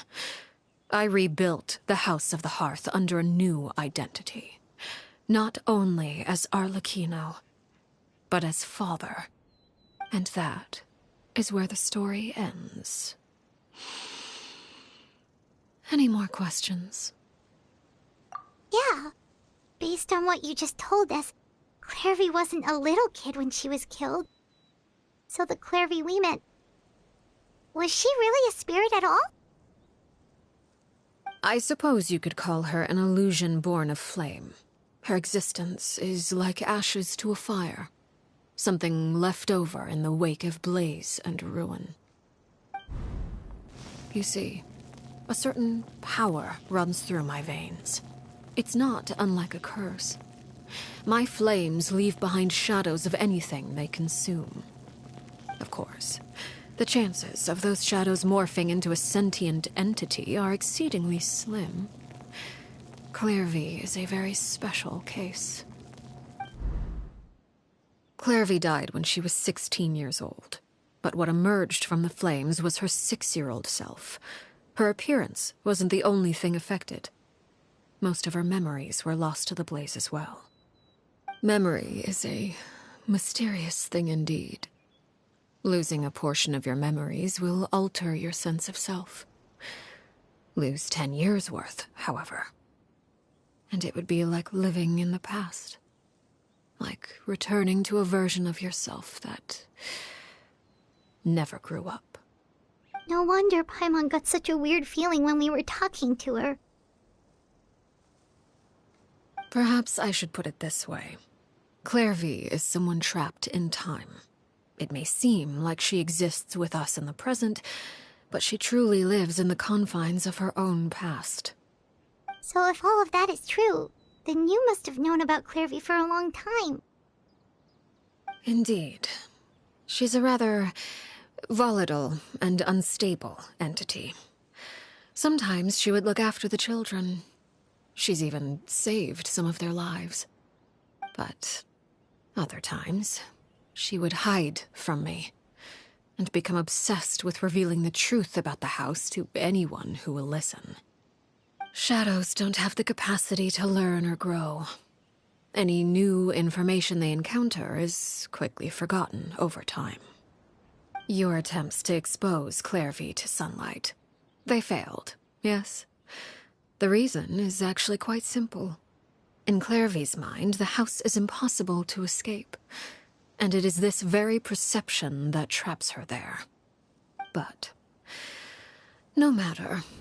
All I have to do is kill her again, and all will be resolved. I don't anticipate so much as a single speck of ash will be left behind this time. Wait!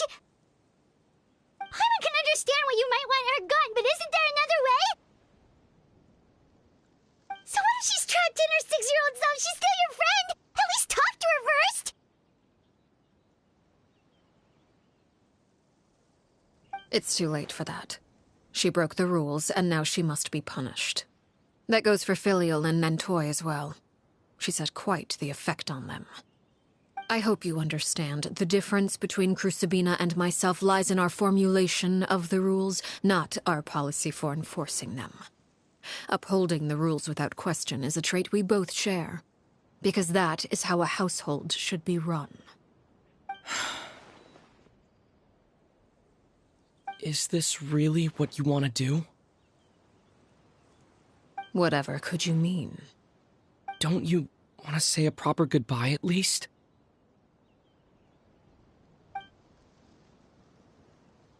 Whether as a killer or as a father, there are two things that must be avoided at all costs: anger and sorrow. Anger makes you impulsive. Sorrow causes you to waver. Well, it appears it's about time to proceed. Before we arrived, I told some of my well-behaved children to bring our troublemakers here by nightfall. I do believe I've kept my end of the deal. I gave your friends quite a bit more time. As for what happens now, we'll just have to wait and see.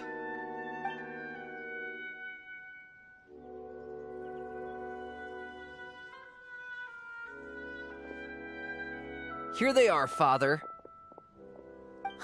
You gonna execute him?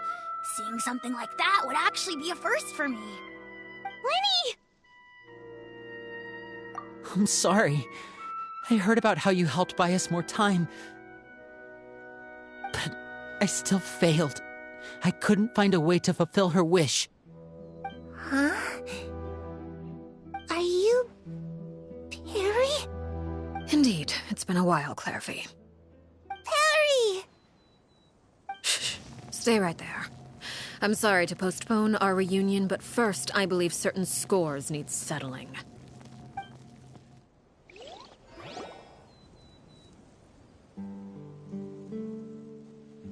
Father, let me explain. Out of my way. Father!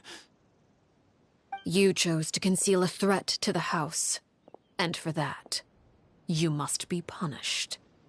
Overall, however, I suppose your wrongdoing is hardly the most egregious of the bunch, so I'll deal with your punishments later. As for right now, the more pressing concerns are the traitors among us. By traitors? Do you mean us? Father, let me explain. We didn't mean to... Fultz, why don't you share what you heard? Yes, Father. Secret Midnight Meeting number 3. Participants, Filial, Nantoi, Sato, Toddy. Nantoi clearly said, if only Father wasn't the one who took us in. Sato added, I'm sick of this life. I just want to live as a normal person. Filial was the worst of them all. She called us crazies and said a bunch of mean things about Father. I did not! You're lying! Fultz is trying to frame us. It's not like I'm the only one who heard those things. After that, you and Toddy and a bunch of other people started talking about Clairvy. You were using all those things Clairvy brought up as an excuse to question Father. We're birds locked in a cage. The only way out is to destroy it. That's what you said, wasn't it? You little... You just want me gone, don't you? What did I ever do to you, huh? And you, Sheplo, have you forgotten who stood by your sickbed, watched over you, and changed your dressings? Come on, let's hear it then. What's your reason for all this?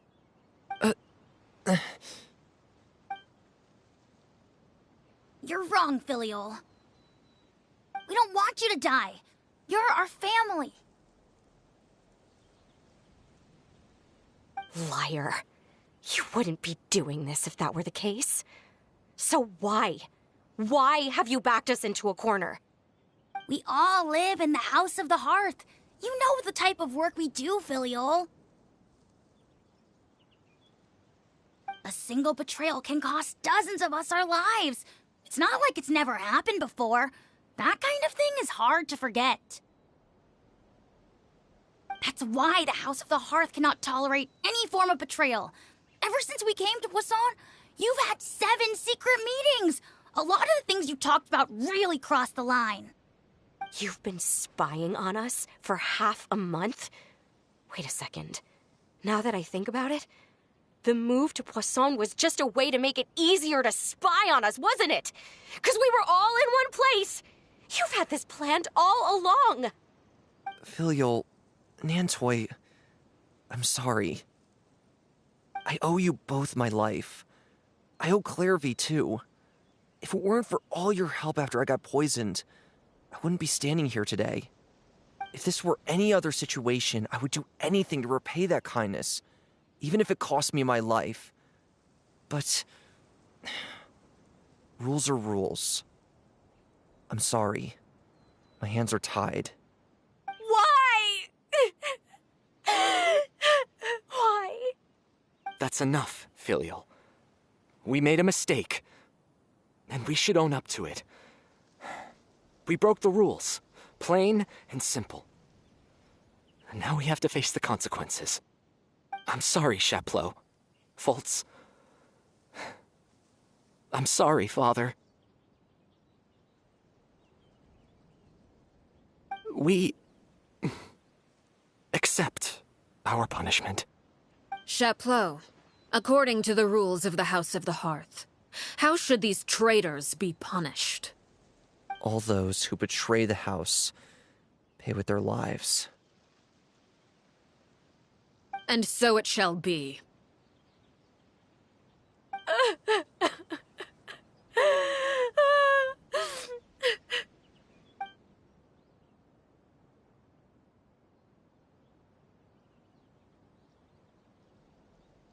Father, please wait!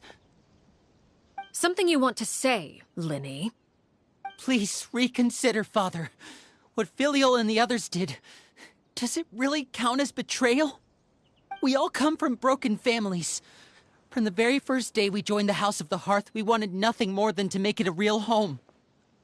But the truth is, none of us know what a real home should look like. I'm not saying I have all the answers. All I know is this. Killing Filial and the others may uphold the rules, but doing so will only bring us further away from being a real family than we've ever been. So please, Father, please reconsider. I agree with Linny. Father, please. Linny, you...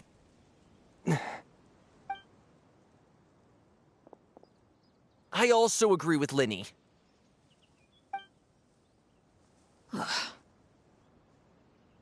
An order once given cannot be rescinded. However, given the extent of your determination, I suppose we shall have to go about this a different way. Draw your weapons and face me. Our weapons? Father, are you referring to a duel? Precisely. The rules of the house will not be altered. Traitors must be punished. However, resolving disputes with a duel is also one of our rules, one that also applies to me.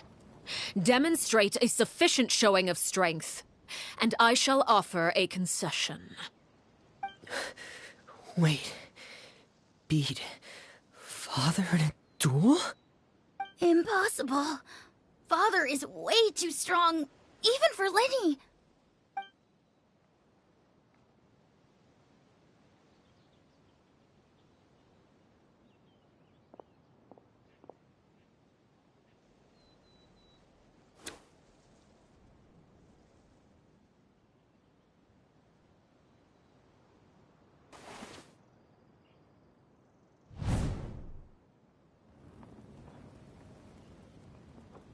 Did you hear that, Traveler? Lenny and the others have to duel the knave. What should we do? Can they really win something like that? If they lose, those people from the house are really gonna be executed. Hey, are you listening?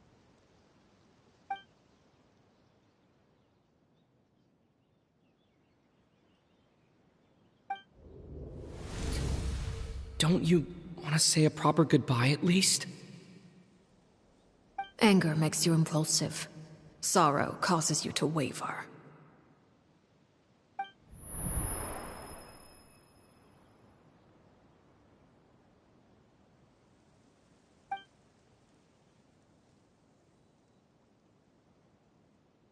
Oh. Looking at that expression on her face, she seems really serious about this. Guess that means there's no chance she's throwing the duel on purpose, huh?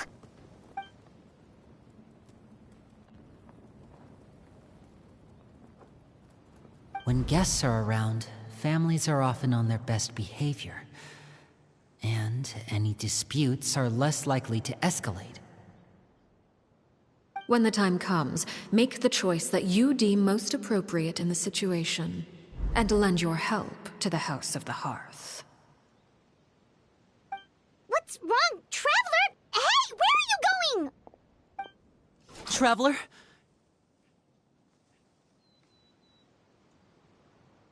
You're asking to join the duel against the knave?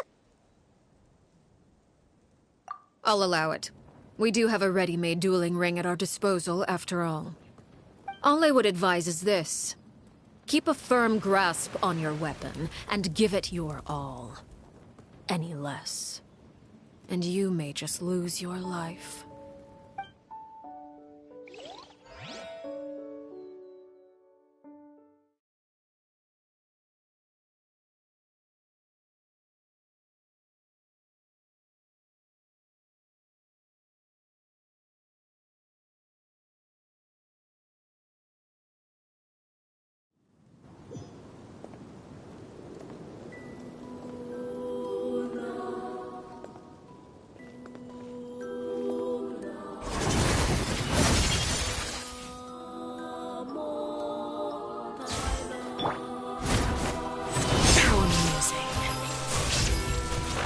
Watch out for Father's movement! Flames!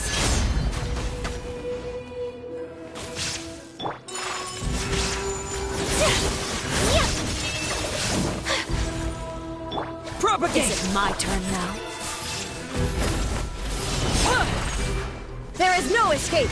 Taking a turn for the better. You alright? Embrace the ice! Is it my turn now?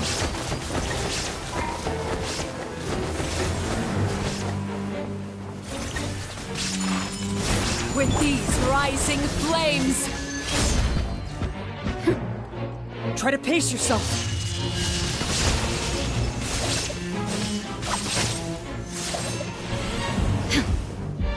Illusion shattered! Of darkness, destruction shall rise. Have a taste of purgatory. My apologies! Under full sight. Watch out for Father's movements!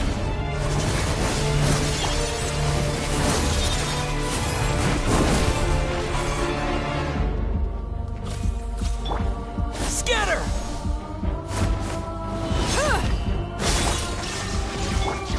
Over here! Spare your energy. Running is of little use. Like a fly tangled in a web. Remember, health comes first. Shine down!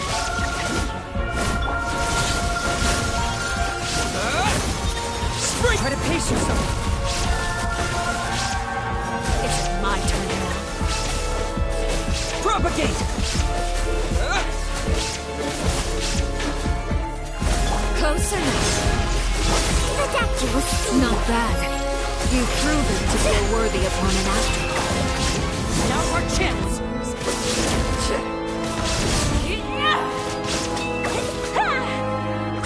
Whirling snow! Spare your energy. Running is of little use.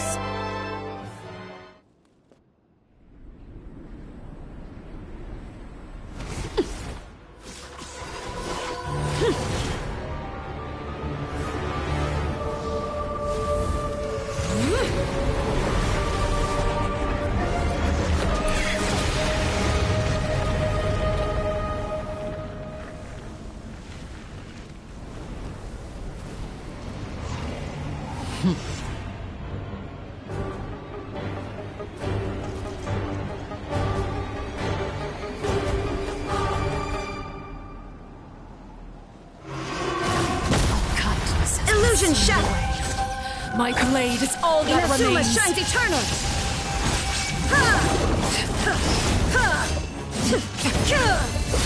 Watch out for Father's movements! Look out! There is no escape! The mortal flames lead you.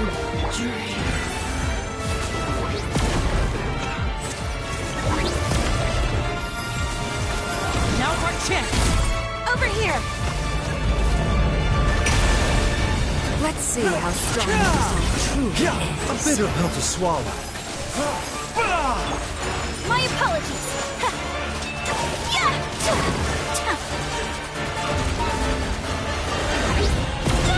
Watch out for Father's movements! Look out! It's only the beginning.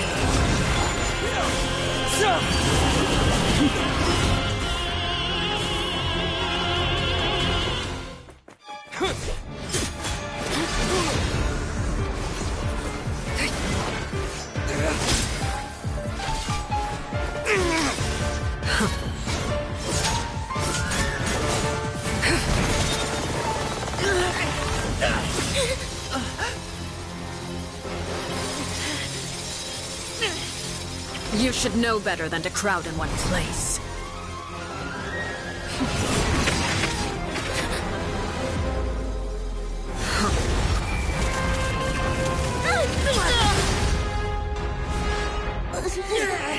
Oh, I know.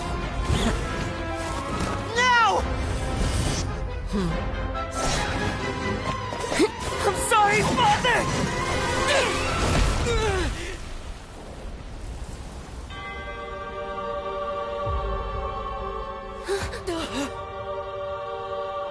Sorry for what? This pitiful excuse for an attack.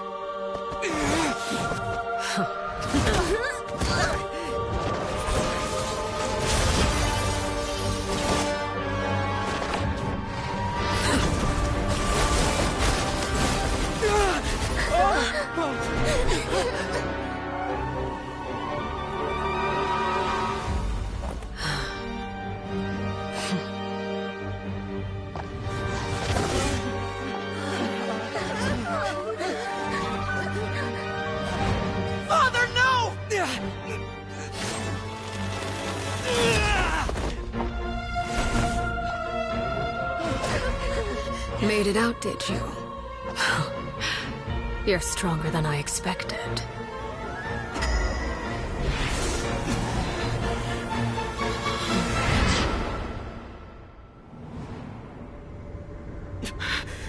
A crimson moon?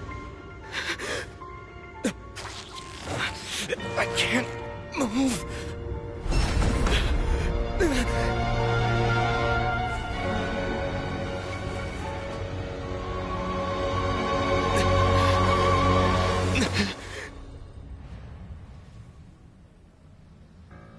Still, not strong enough to beat me.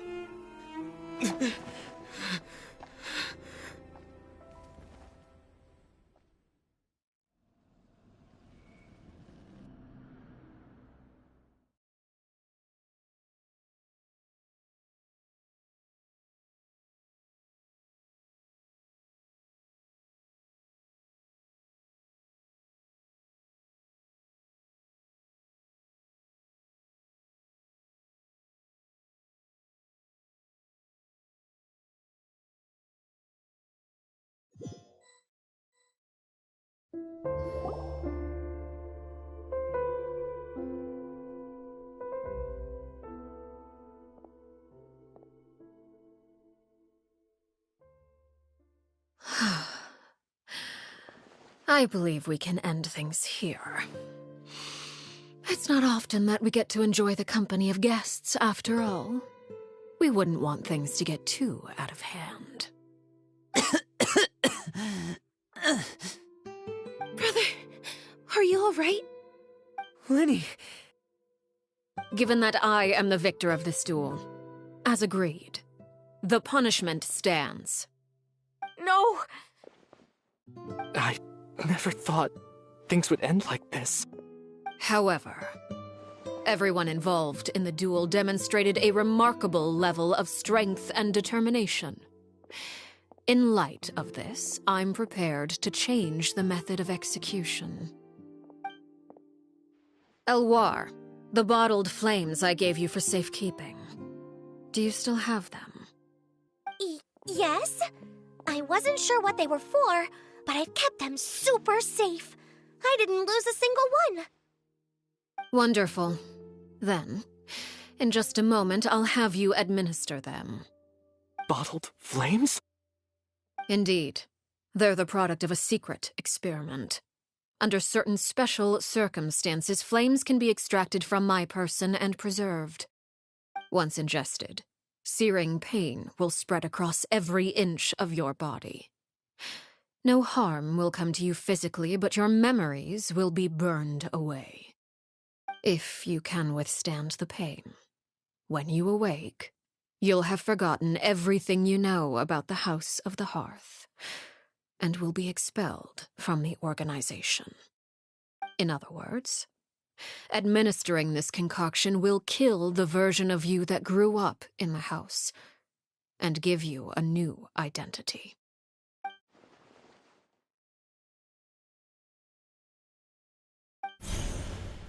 Memory is a mysterious thing indeed. Losing a portion of your memories will alter your sense of self.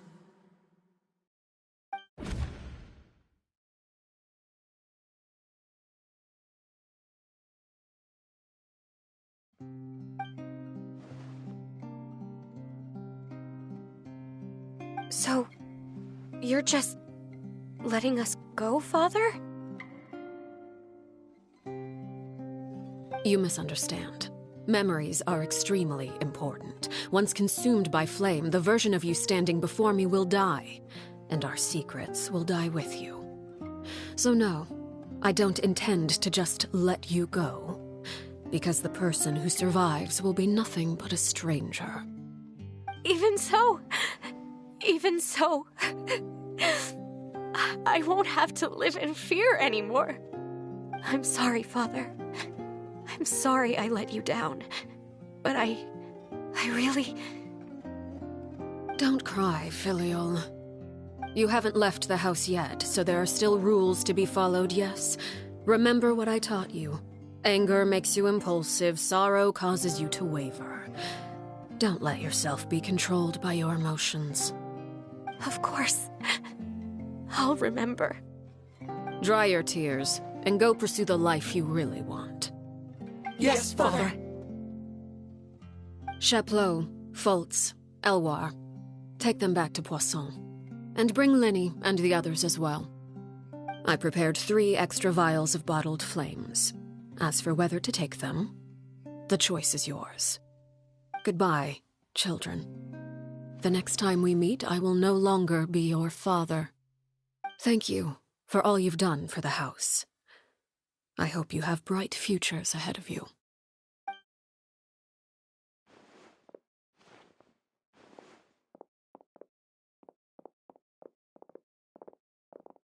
Father.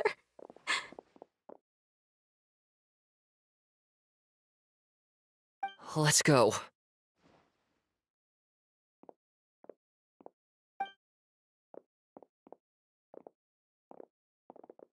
Here, grab my arm, Lenny. I'll help you walk back. Thank you.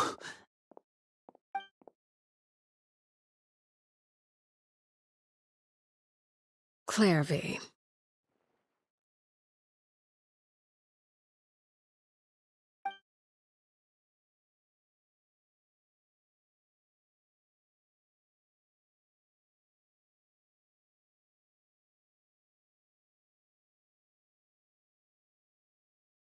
Can we talk now?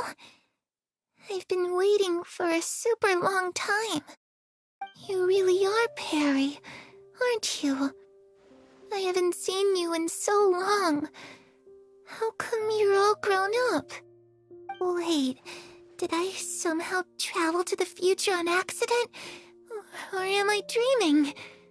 What a long dream. Neither. You died, Clairvy. That's what happened. You could have at least sugarcoated it a little. Look, she's done speechless.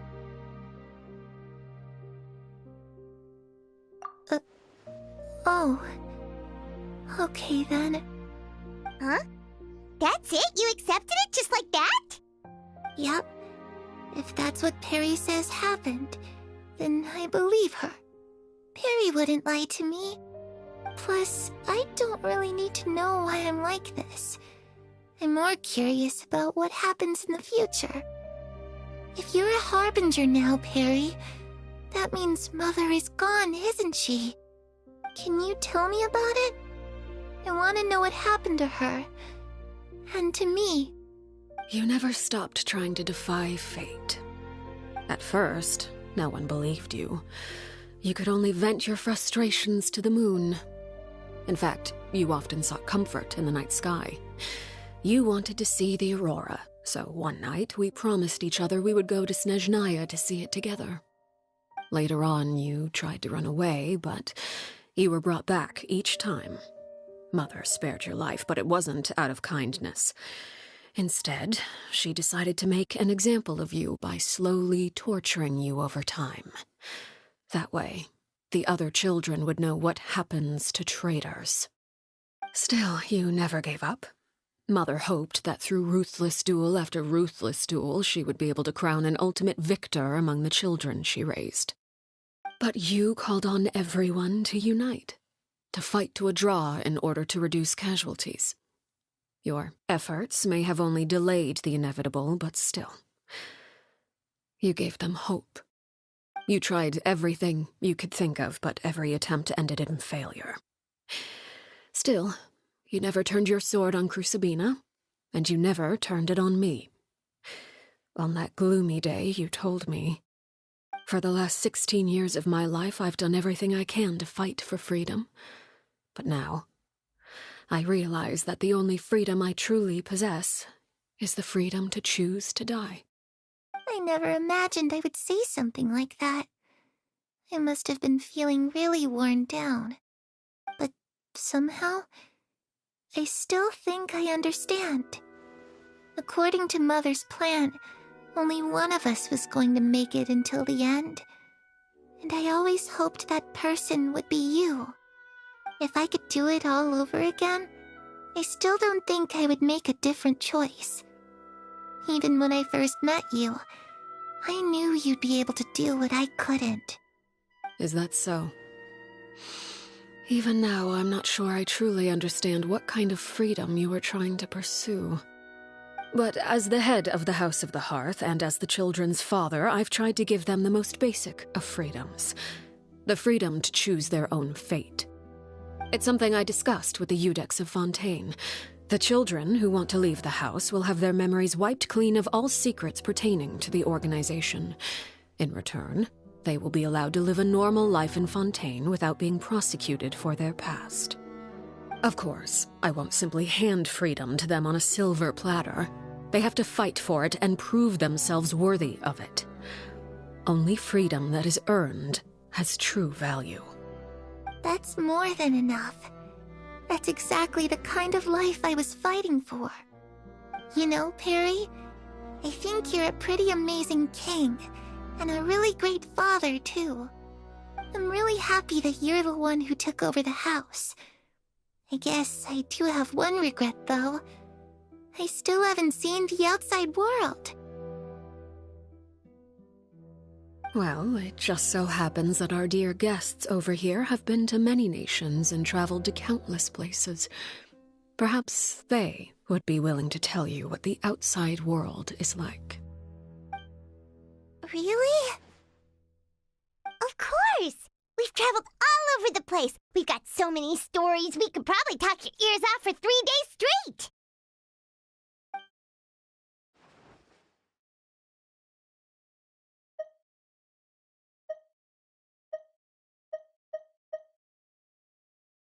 You know, I used to dream of being a bard. Playing the lute while singing into the winds of freedom. Even if there was no one there to listen, I would have continued to sing no matter what. Ah, that's where Mora comes from. I never knew that before. If I had some Mora, I would buy 3 new dresses. One for me, one for Perry, and one for Mother. It's just too bad Perry doesn't like wearing dresses. And Mother, well, she probably wouldn't accept something like that either. I guess I'd just have to keep them all for me then. I could wear a different one every day. Those yokai you mentioned, what do they look like? I once saw a drawing of this one guy with horns on his head and a super scary face. Are there any yokai like that? Oh, sounds like you're talking about an Oni. Yep, we've met one, and let Paimon tell you, they're not nearly as scary as they look.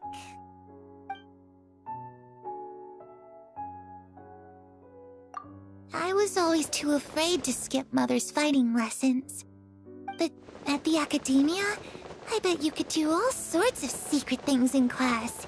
Things that have nothing to do with studying. I'm just kidding. Being able to study whatever you want without having to fear for your life actually sounds pretty great.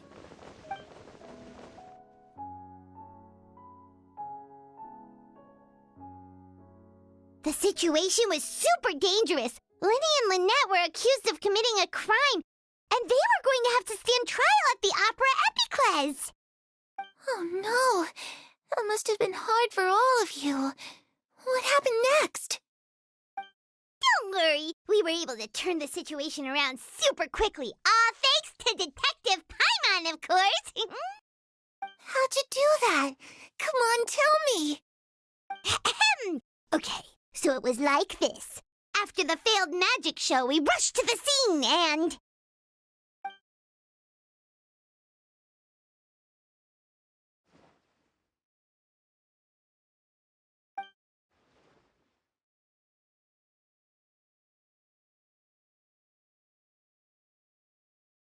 Shadows don't have the capacity to learn or grow.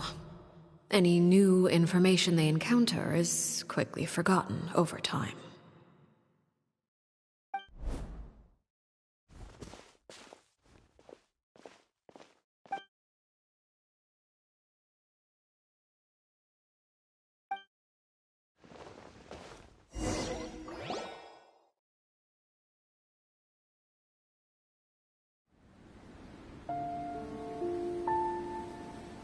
Clairvy, you've worked tirelessly from the shadows to overthrow the House of the Hearth. Now, by my authority as the Knave, I shall announce how this matter ends. You are hereby expelled from the House of the Hearth. You are no longer tied to this place, nor are you bound by its rules. You're saying that I can finally leave? I get to experience the outside world as well? Oh, I almost forgot. There's no getting older for me. Still, seeing who you grew up to be makes me really happy, Parallel. Take care of yourself. Goodbye. May we meet again someday.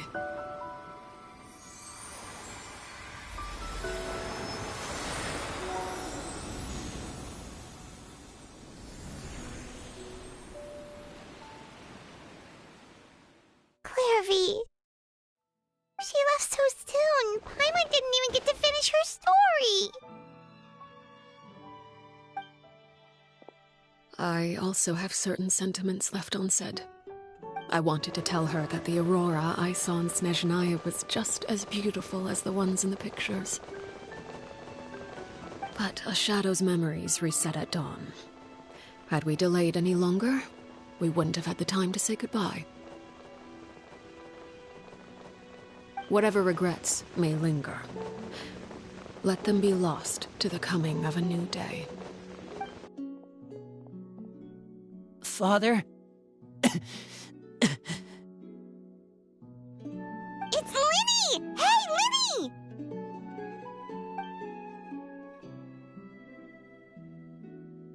What is he doing back here? Let's go check it out.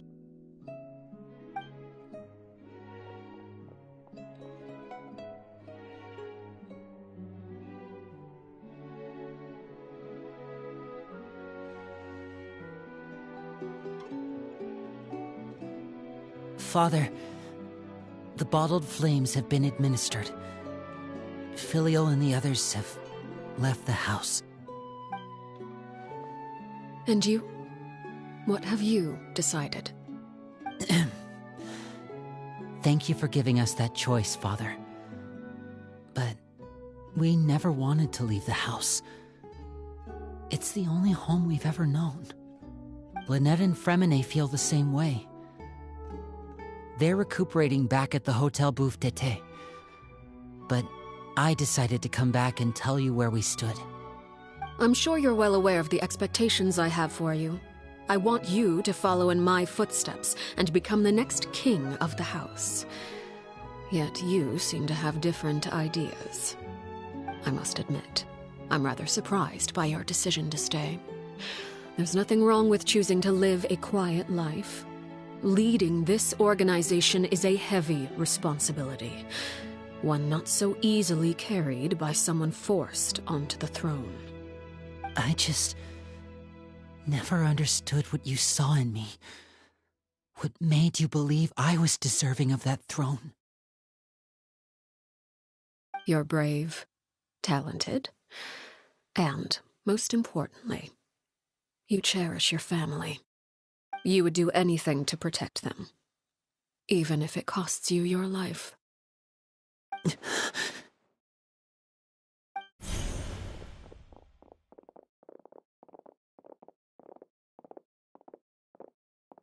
Speaking up back there was so brave of you, Linny. It's all thanks to you that we were able to convince Father to back down. You're a hero, Linny. Hero? Father is the real hero. Had Father gone all out during the duel, there's no way I would have walked away with my life. She must have had it all planned from the beginning, from the very moment she suggested a duel. I'm not deserving of that title. I'm not strong enough or smart enough. You're wrong. In my opinion, all you need to be deserving of the throne is conviction and the necessary strength to act on it. We may have different ideas of what it means to be a family, but you can hardly be said to lack conviction. What you truly lack is strength. For someone of your talent, though, that's something that will come with time. Even without that strength, you still chose to face me in a duel, even though the odds were stacked against you. That capacity to honor your convictions is what I truly see in you. Father. No one knows what the future holds, what tragedy or triumph may be in store. Being at the head of this organization requires the strength of will to face whatever comes. Caution will only hold you back. If reaching a certain standard were required to go after what you want, I would never have succeeded in killing my predecessor. Back then, there was still a considerable gap between our abilities. Strength may decide the ultimate victor, but those who let a lack of strength dictate their decisions or undermine their convictions will never be worthy of the throne. I understand, Father. Thank you. Children must grow up to surpass their parents. Only then can a family continue to flourish. The road ahead is not an easy one, so I'll ask you one last time. Are you certain you want to stay? You've done so much for me, Father, and that kindness must be repaid. Plus, with Project Stuja at hand, there are many dangers ahead, and I, for one, don't intend to back down. Protecting my family at all costs. That's my conviction. Then you're welcome to stay. As for Project Stuja, you need not be too concerned. If those cowardly businessmen and heartless dignitaries try to take us down, I'm prepared to teach them a lesson. Having members who longed for the light was our organization's last weakness. With those members no longer among our ranks, the House of the Hearth is like a spider hiding in the shadows. We need only wait for our prey to come to us. At present, our imperative is to use their plan to our advantage. In doing so, a crimson moon shall rise amid the frigid blizzards of winter. No demonstration of loyalty shall go unrewarded, and no sacrifice shall be in vain. As for the two of you, whether we meet again as friend or foe, I'll remember the camaraderie we shared in this moment. No matter how arduous the journey ahead, I hope we both reach our desired destination.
Didn't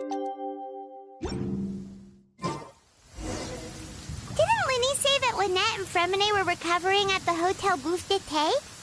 Oh, Paimon wonders how they're doing. Maybe we should go check on them.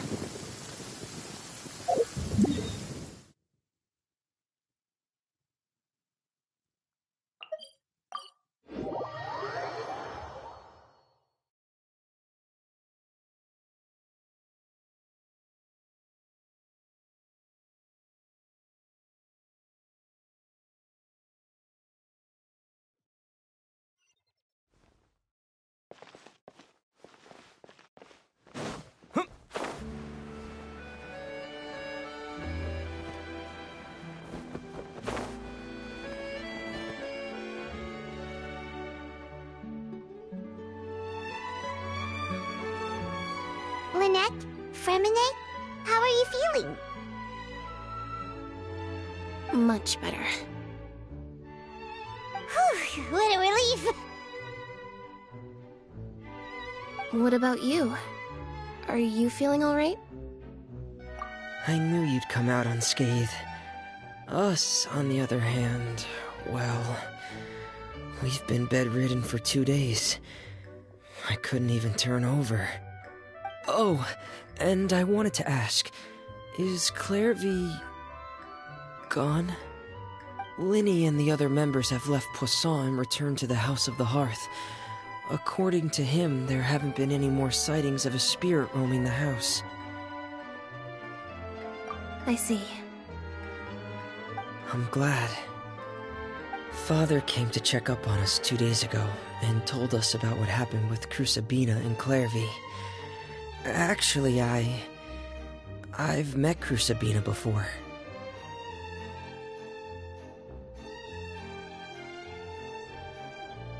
Wait, what? You've met the former knave? Crucibina died a year after Clairvy. It was during the year between their deaths that I joined the House of the Hearth. Crucibina had an extremely cruel and radical way of doing things.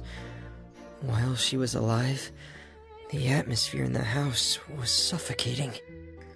When I joined, though, the experiment she valued so much had already come to an end, and all the people involved, dead and injured alike, were gone. Crucibina never talked about the past with us newcomers. A couple of months after I joined, Father killed Crucibina and burned all her files. With that, the names of all the people subjected to her experiments, Clairvy included, were lost to the flames, along with the painful memories they represented. Father took in Lenny and me a couple months after that, but she never mentioned anything about Crucibina or Clairvy. It really seems like something she was planning to keep to herself. The last time you talked to her, did she mention why she kept it a secret for so long? She said she didn't want us to be affected by the darkness of the past. She was worried we'd develop a false sense of gratitude towards her if we knew about it. The foundation of a family should be free of any corrupting influence. Whatever happened in the past, it has nothing to do with who we are now. And that's what Father told us in the end. But I still thanked her for everything. It was only after hearing about what Crucibina did that I finally realized how insignificant our lives could have been. The members of the house meant nothing to her. To say that she valued them in any way, even just as a tool, would probably be giving her too much credit. If Father hadn't taken over the House of the Hearth, I probably would have already... Father rarely brings up the fact that she saved us. She doesn't believe that being indebted to her should be what ties us together. But even if we didn't owe her anything, we would still choose to stay. Because this is our home. We may have arguments or times when we feel wronged. Some people may even choose to leave. But as long as Father is here, we will always have a home. Whether the path before us is bathed in sunlight or shrouded in shadow, we'll follow Father wherever she chooses to go. So I wanted to say thank you for helping us make it through this crisis. Without your help, we could have lost a lot more along the way. Oh, we didn't do anything, really. Of course. You're welcome anytime. Are Filio and Nantoy okay? I actually saw them at a cafe this morning. They didn't recognize me. From what I could tell, they were drinking coffee and talking about one of the operas that started running recently. They seemed happy. If I had to take a guess, I would say they finally found the kind of life they always wished for.